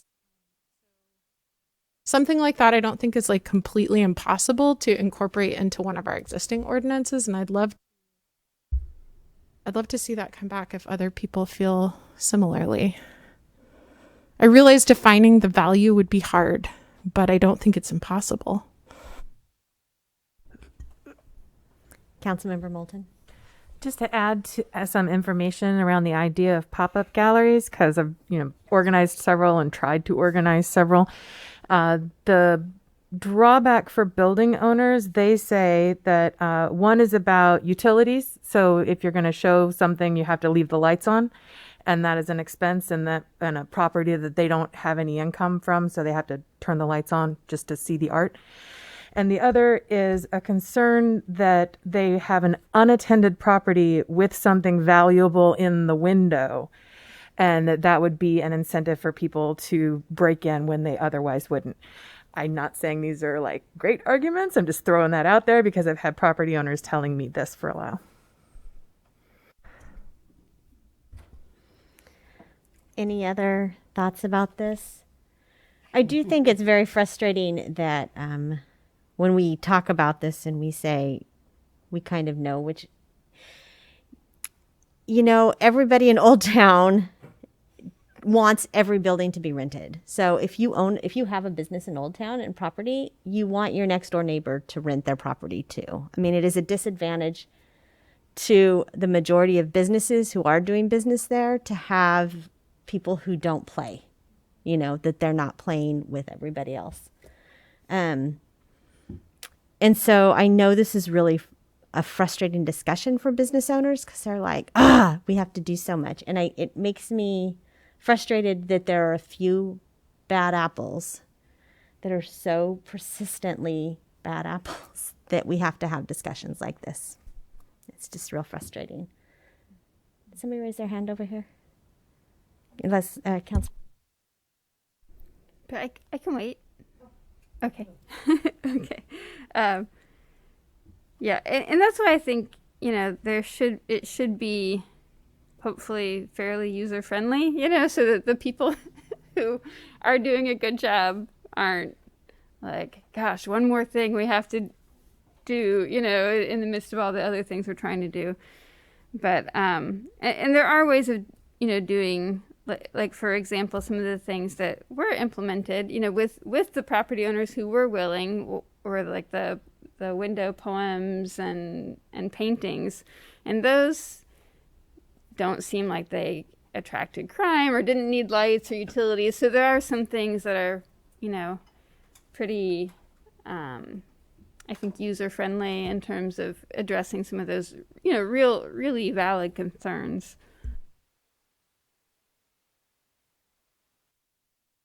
Did you have something? Oh, okay. Sometimes I just wish they'd wash their windows. Even if there's nothing on them that's artistic, they just wash their windows, it would make it better. Is this it? Are we wrapping up? No, Councilmember. Sorry. I was just thinking of perhaps because we already have this facade improvement, I think it's CDBG funds that are going towards facade improvement, like pilot program that's listed in our strategic economic development strategic plan. But I don't know what the outreach has looked like about that, but maybe if we're reaching out to realtors to say like, hey, what do you think about how to handle vacant properties? Maybe it could also be a And also, did you know that this program exists and we can give you money to improve the facade of buildings? Could you pass that on to the owners of these properties? And does anyone, staff, know about what the outreach has looked like for that facade improvement program? Yeah, it's been advertised on the webpage, and then also when we get any of these complaints from property owners, we always let people know about it through that as well. I think that, as a part of this process, we can go to the Association of Realtors and have discussions about this and make sure that they're aware of it. I know that I've talked to them about that. And we can do that too. And we could come up with, other ways to advertise that as well. To tell you the truth, $2,500 is not a big chunk of money. It does help out people, but it's not, really going to make some of the improvements that some of these places need. I don't know if you guys are done discussing this, but I just kind of want to go over what I'm thinking your direction is. Getting some sort of inventory of what's going on in our community, both from a use standpoint, a geographical standpoint, numbers of residential and commercial properties that are actually out there.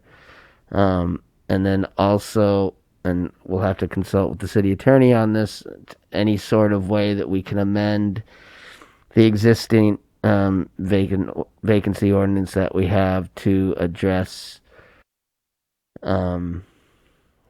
rental rates that aren't market value. The problem that I see with that is that fluctuates a lot.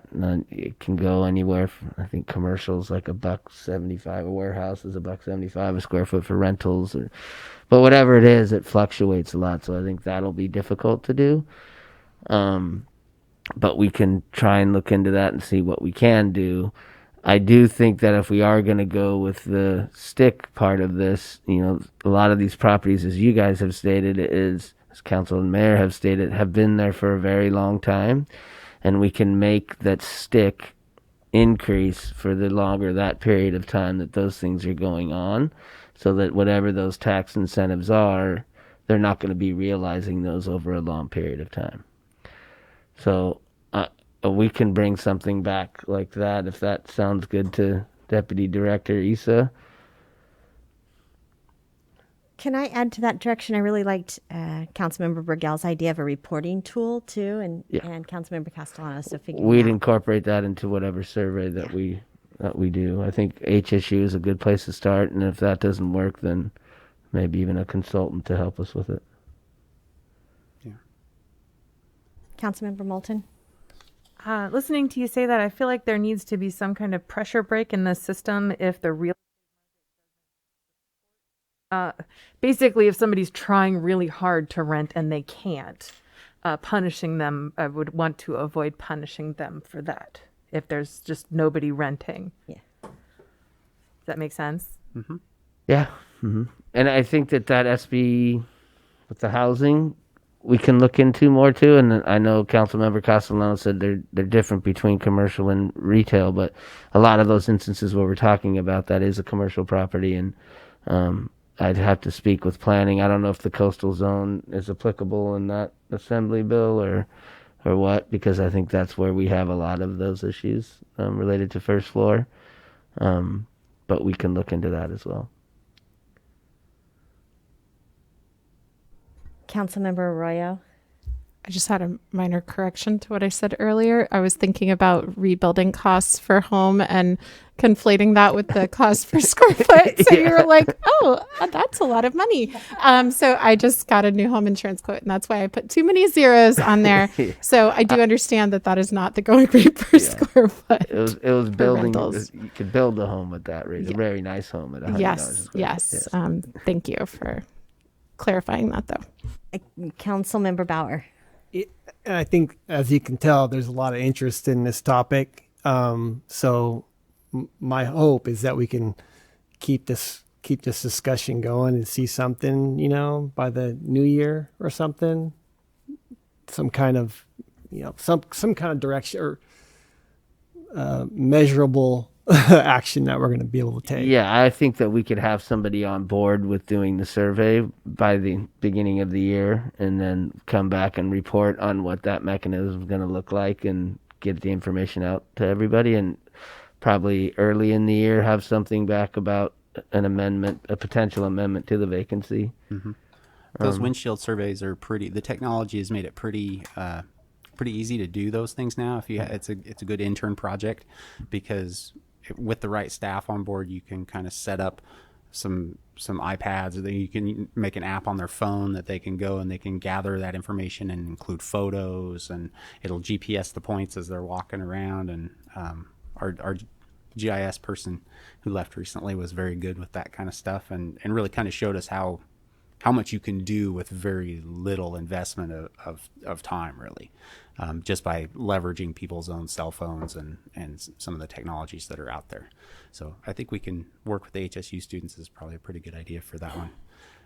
Just overall, what I'm hearing is that there's some focus on housing, but mostly it sounds like the focus is the vacant commercial properties, and trying to figure out ways to make sure that things aren't just sitting out there for forever without being allocated to the market. Well, it seemed like it was presented as commercial properties. I'm sure if it was presented as housing, what are you guys' thoughts about? I mean, at least in terms of an inventory, vacant housing, I think, would be really important and useful.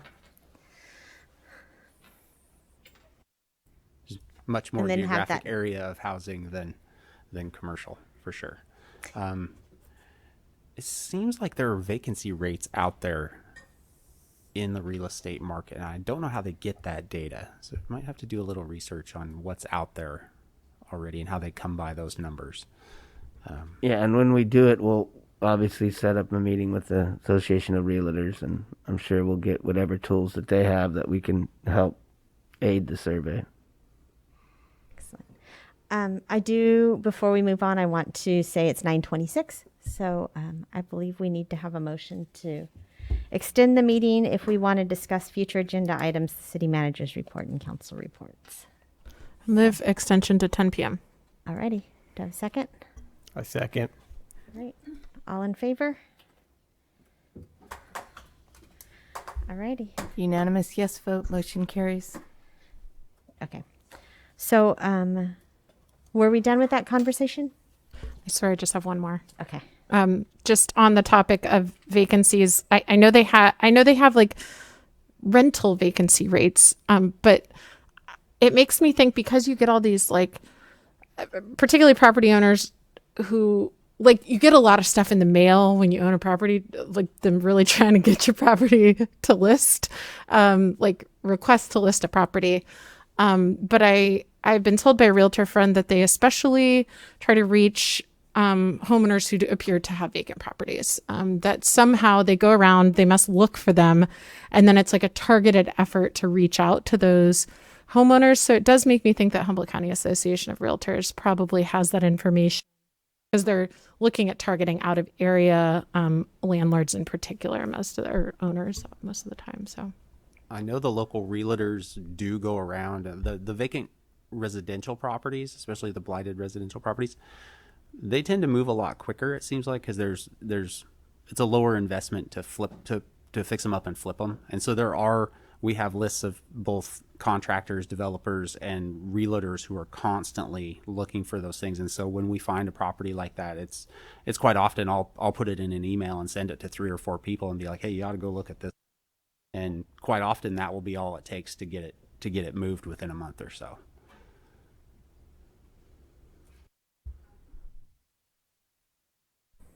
Let's move on to future agenda items. Does anybody have anything that they would like to add? Councilmember Burgell. So last meeting, I brought forward the health care, and because it was a resolution instead of a letter that they were wanting, I waited to bring it forward to you guys again to see if you would be interested in having a resolution, not a letter, and if yes, if we could get it on our next agenda. All right. Does that make sense? Okay. Yes. So how do y'all feel about a resolution for single payer health care? We got a thumb up? A thumb up? That's fine with me. Everybody says okay. And then secondly, I just wanted to remind or put it out there that ranked choice voting was supposed to be on the agenda 2 different times in October, and then today it was supposed to be on. So I would like to see that on our next. I understand that the county got back to us late with questions, but I would like to see that on our next agenda. That's a for sure. I was going to say, I think that's one we don't need to vote on. Yeah. No, that's really good. And just so the public knows, there has been a draft created. It is out there, and we found some it needed to be amended, and that's the reason why it didn't come to this council meeting. So City Attorney Black had completed that task. Thank you. Thank you very much, Councilmember Burgell. Anybody have anything else? Councilmember Bauer. Just one thing, and I know there's been discussion about the Jacob, the school, Eureka City Schools, talking about. I get a lot of questions about that property, and it doesn't have to be on the next agenda, but just kind of wanting to know what's gonna become of that property, and there's a lot of opportunities there. I think that something needs to happen. I'd like to discuss it at some point. Okay. So it would be a very brief discussion right now. Once we hear back, so just a quick update is that CHP is back in the mix, and they're supposed to be getting an appraisal of it, and that's what the board is waiting for. And that appraisal on that property has been delayed for maybe 6 months. It's been a very long time. So until they hear back from that, there's not really much of a discussion, because if that appraisal does come back, then and the board agrees with it, they'll most likely start working with them, and then staff would hopefully work with CHP to figure out some sort of partnership, hopefully. But until then, at our 2x2 meetings, we are continually bringing that up in our conversations, and that has been the stalling point right now. And depending on what comes of that appraisal, we won't know which way to go. Are we going to be going with maybe splitting the parcel and doing something on another portion of it, or is it potentially a lease from Eureka City Schools and something that the city could do? Or by what way will we go? It's what way will City of Eureka or Eureka City Schools go? Yeah, because it's their decision. Yeah. Yes. Thank you. All right. Anything else for future agenda items? I was wondering. I had an item last time, which was to bring in another agenda item for potential last minute requests for letters and stuff. Are we working on that? So yes, Assistant City Manager Powell will have that for the next council meeting, and it'll be support for, do we say state and federal legislation or something to that effect? But yes, it'll come to the next council meeting. I was just following up. All right. It looks like we are good to move forward to the city manager report. Thank you, Mayor, and good evening again, Mayor and Council. So I just wanted to do a brief little synopsis of the Diversity, Equity, and Inclusion Plan. If you could go to the first slide, Pam. That should be number 2. There we go. So, as council knows, we brought the mission, visions, and values back to council for approval. After that, we had a final meeting with, not a final meeting, but another meeting with Fog Break to kind of brainstorm and look at behaviors and action items associated with our values, mission, visions, and values. And so just to recap, the values that were established were community, equity, growth, integrity, and service. And those values resulted in a vision statement of an inclusive community where everyone's fundamental needs are met, where respect and celebrate all walks of life, where everyone can grow and thrive as we work with integrity for the. And based on that vision, we established the mission statement of to meet the needs of Eureka residents, providing services and making decisions that are socially, fiscally, and environmentally responsible, creating a workplace that values growth, conclusion, and empathy for all.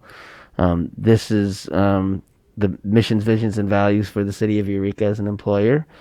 And so based on this, we did meet with Fog Break with the leadership group that was established for this and started brainstorming behaviors and action items, came up with a bunch of them, and then staff put it together and then had those reviewed by department heads to get consensus on it. And so these are the behaviors and action items that we plan on going forward with. The 3 behaviors we came up were employee wellness and welfare, inclusive community input, and to promote and nurture a diverse and inclusive workforce.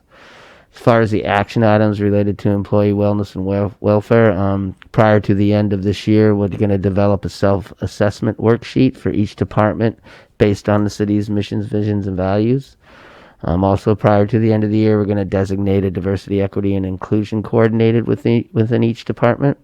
And also, prior to the end of the year, we're going to create a schedule for each department for self-assessment evaluation for their department.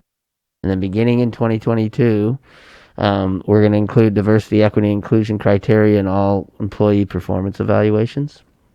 As far as the inclusive community input behavior, prior to the end of this year, we're going to establish not less than biannual meetings with community-based organizations to solicit input on culturally responsive approaches to services and programs. Basically, we're thinking those meetings for each group would be done biannually, not biannually for one of these. So we'll establish a group of community-based organizations that we meet with. We'll meet with each of those groups twice a year, and we'll kind of rotate departments and talk about the diversity, equity, and inclusion programs that we're implementing and get their feedback on it. And then number 2 under that behavior would be to provide an annual report to the community-based organizations on newly adopted provisions to our services and programs. And then we will provide an annual report to council on the input received by them and those newly approved provisions and services to programs. And then for promoting and nurturing a diverse and inclusive workforce, prior to the end of this year, we're going to develop diversity, equity, and inclusion course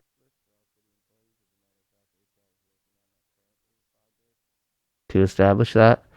We intend on those trainings to be for all city employees, not based on department, so try and get as much participation from all city employees, not just individual departments, so that they can be included in that that training as one and not separated as departments. And then prior to the end of the 2021 is to develop an annual diversity, equity, including training schedule for each of the city employees. And then in 2022, implement that schedule for all of our employees. So I just wanted to go over that with council, let you know that this is on our radar and that we're going to be implementing these things so that we will have action plans associated with the diversity, equity, inclusion. So if there's any comments or questions or anything, available.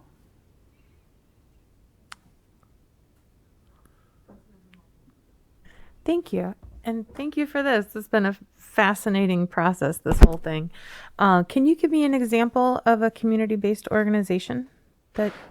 So the equity group, the True North would be one, NAACP, Black Humboldt, tribes. We're developing that list. I'm trying to reach out to Aristea Salisbury, who did the diversity, equity, inclusion plan for Humboldt Bay Fire.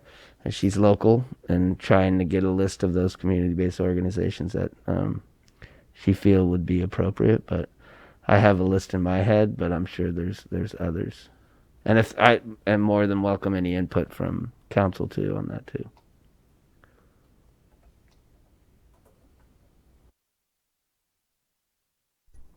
Anything else? Thank you very much for your report. Thank you. And we will move on now to council reports. And I will start over here with Councilmember Burgell. Well, thank you. So I've been attending my regular meetings, which has been very interesting lately. A lot of extra meetings with those meetings. I also spent some time yesterday with CSET. I got to go out with them, and I try and go out with them on my days off whenever I have a day off from school during the week. And so that was really nice to go out and see all the great work that they're doing, all the things that are happening on the trail down at, Pelko Marsh, Hikshari Trail, the cleanups that have been happening. It was very interesting to me that they pulled out 11,000 pounds of trash last month out of the green belts. 11,000 pounds of trash out of the green belts last month.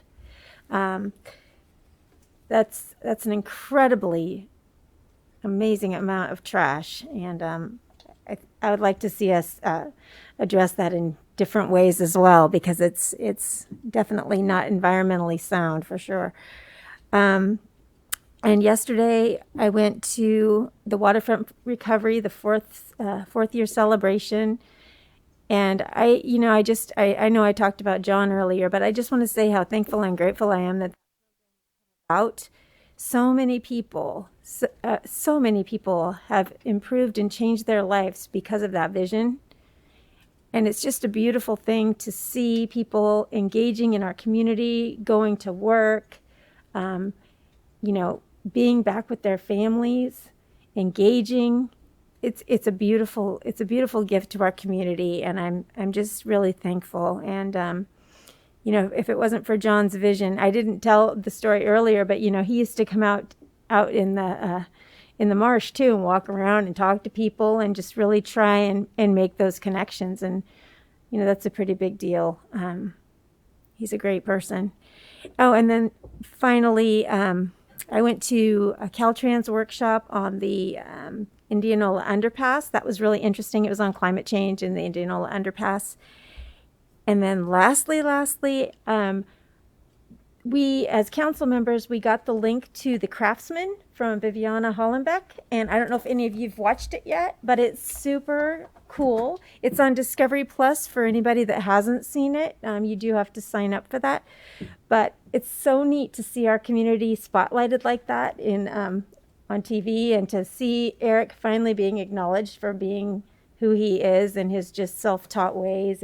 And their family is just a beautiful family. So I would encourage anyone to watch that. It's called The Craftsman on Discovery Plus. And that's my report. Thank you very much, Councilmember Bauer.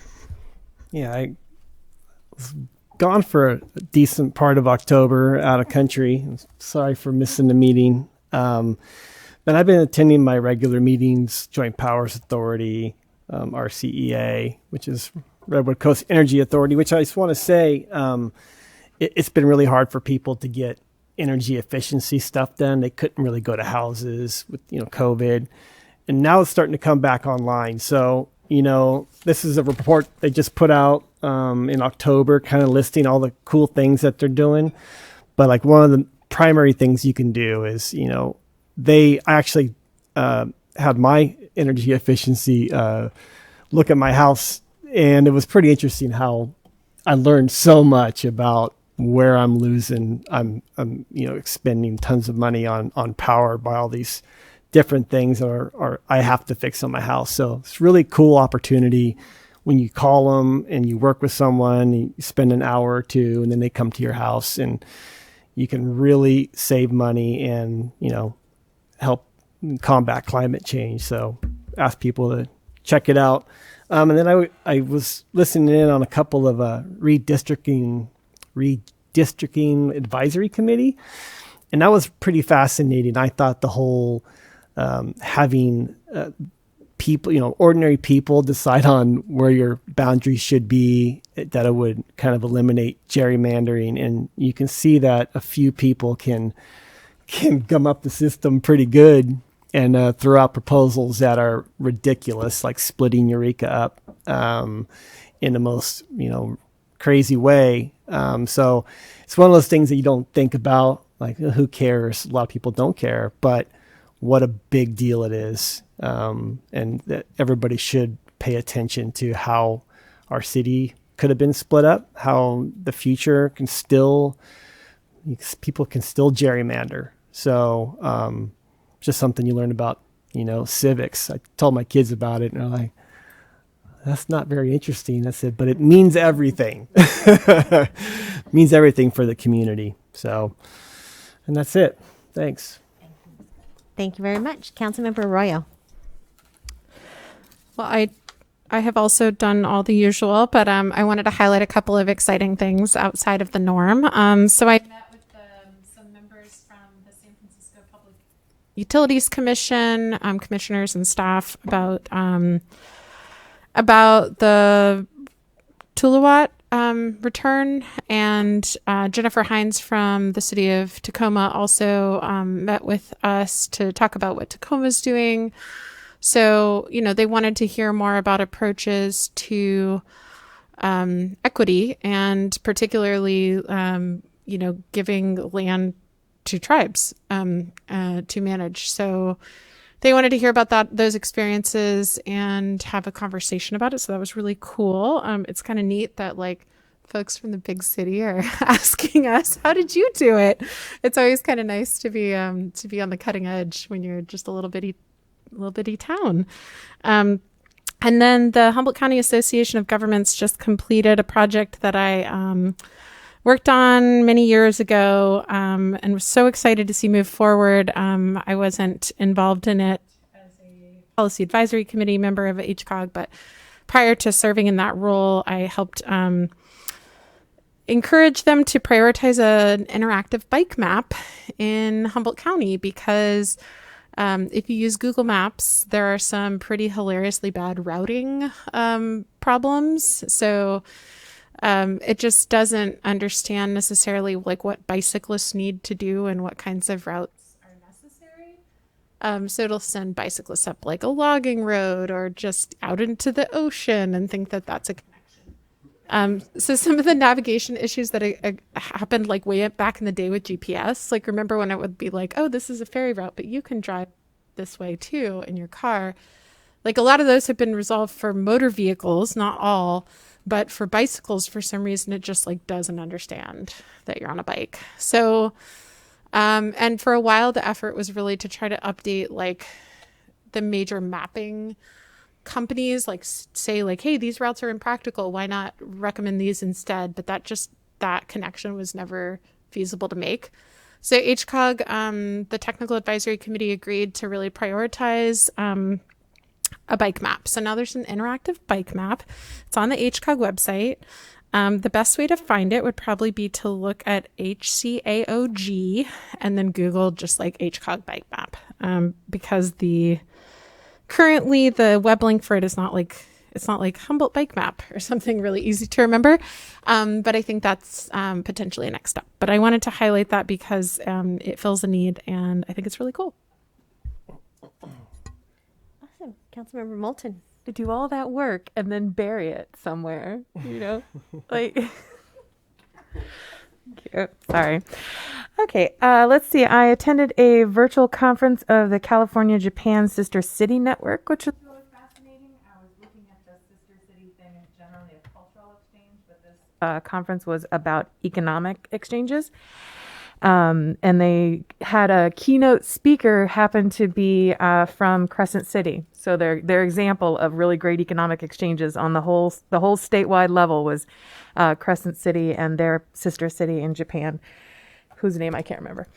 But I learned a lot from that, which is really interesting. And I attended just a quick webinar on rapid rehousing funding that's available, just an information session just for my own edification, and to see that there is housing support available both to help people both from the renter side and the landlord side. So you can help renters find a place and then pay for that, or find landlords who are friendly to that sort of idea and then pay for that, and then they can have different renters that come in. It's just such an interesting and broad approach. I was pleased to see that, and that they talked a lot about how rapid rehousing is just one piece of a puzzle, and that it can't work in a vacuum. If you're going, obviously getting people off the streets and safe first is a priority, but keeping them there requires a whole ecosystem of support around them to keep people from getting back in the situation that got them homeless in the first place. And then Thursday, there is a listening session I'm going to attend on homeless services. So a synthesizing, a collection of Aza is collecting together all the different services that are available through the county, whether those are governmental or church related or nonprofit. And I'm going to take that information and put it out through my mailing list. And then on a personal note, I'm back recording studio space with Keat TV, our wonderful local PBS station that I'm so proud to be a part of. And Studio Space is a show that highlights local artists. And boy, do we have a lot of really amazing local artists, world-class folks around here for such a small area. For some reason, all drawn here, all the artists. So I'm just really pleased to get to be a part of showing that part of our community off to the whole world. And yay, we still managed to have our own PBS station, which is amazing for such a small market, and it's because this community really values it, and I value that about our community. Thank you. It's like a turkey with bumblebee wings, like it should not fly, but it manages to. And I worked there every single year. I would go home and say, we're not going to make it another year, but we always did. Councilmember Castellano. Let's see. I participated in the Wabash Neighborhood Beautification event, and I know you did one in your neighborhood too. Yeah, I did. We did a great beautification event with the South Eureka Neighborhood Alliance up at Highland Park. Planted a lot of plants. I spent my whole day pruning lavender. But we put a lot of mulch out. It was just great to have the community out. And we took good advantage of the beautification program, used all those wonderful city like vests and garbage picker-uppers and things. So it was really easy for us to kind of like plug in the people, get the labor, because all the stuff was already there. Sorry, your turn. No, it's okay. Always happy to share. Yeah, and to that note, like if you want to organize a beautification event in your neighborhood, the city is there to help you. Robin Prasker is amazing, and she will help you set it up. Let's see. And then I attended the Future Forward Economic Development Summit, where I helped moderate. I moderated a panel on regional arts leadership, and just thanks to Swan Asbury with the City of Eureka for being on that panel, and Libby Maynard and Jackie Dandino. And then there was also representation from Trinity County and Mendocino County. It was just a really nice conversation. And then I also attended a panel on equity in the arts there too. That was, and just really appreciating the panelists who contributed there. I helped Centro del Pueblo print T-shirts on Saturday as part of their Dia de los Muertos celebrations. It was No One is Illegal T-shirts. And then I also on Saturday I participated in tree planting with Keep Eureka Beautiful. I've been continuing to attend kind of multiple, usually 2 to 3 meetings a week related to housing. One is the COVID Economic Resilience Consortium housing work group meetings. And then I'm also working with Cooperation Humboldt and some folks looking at transitional housing possibilities. I participated in jury duty. I was not selected, but it was really fascinating to kind of watch the process. So that was a kind of multi-day adventure. I attended the Capitol Christmas tree event, which was really fun, and it's just neat. People are so proud of the this tree that kind of represents the 6 rivers going off to the Capitol.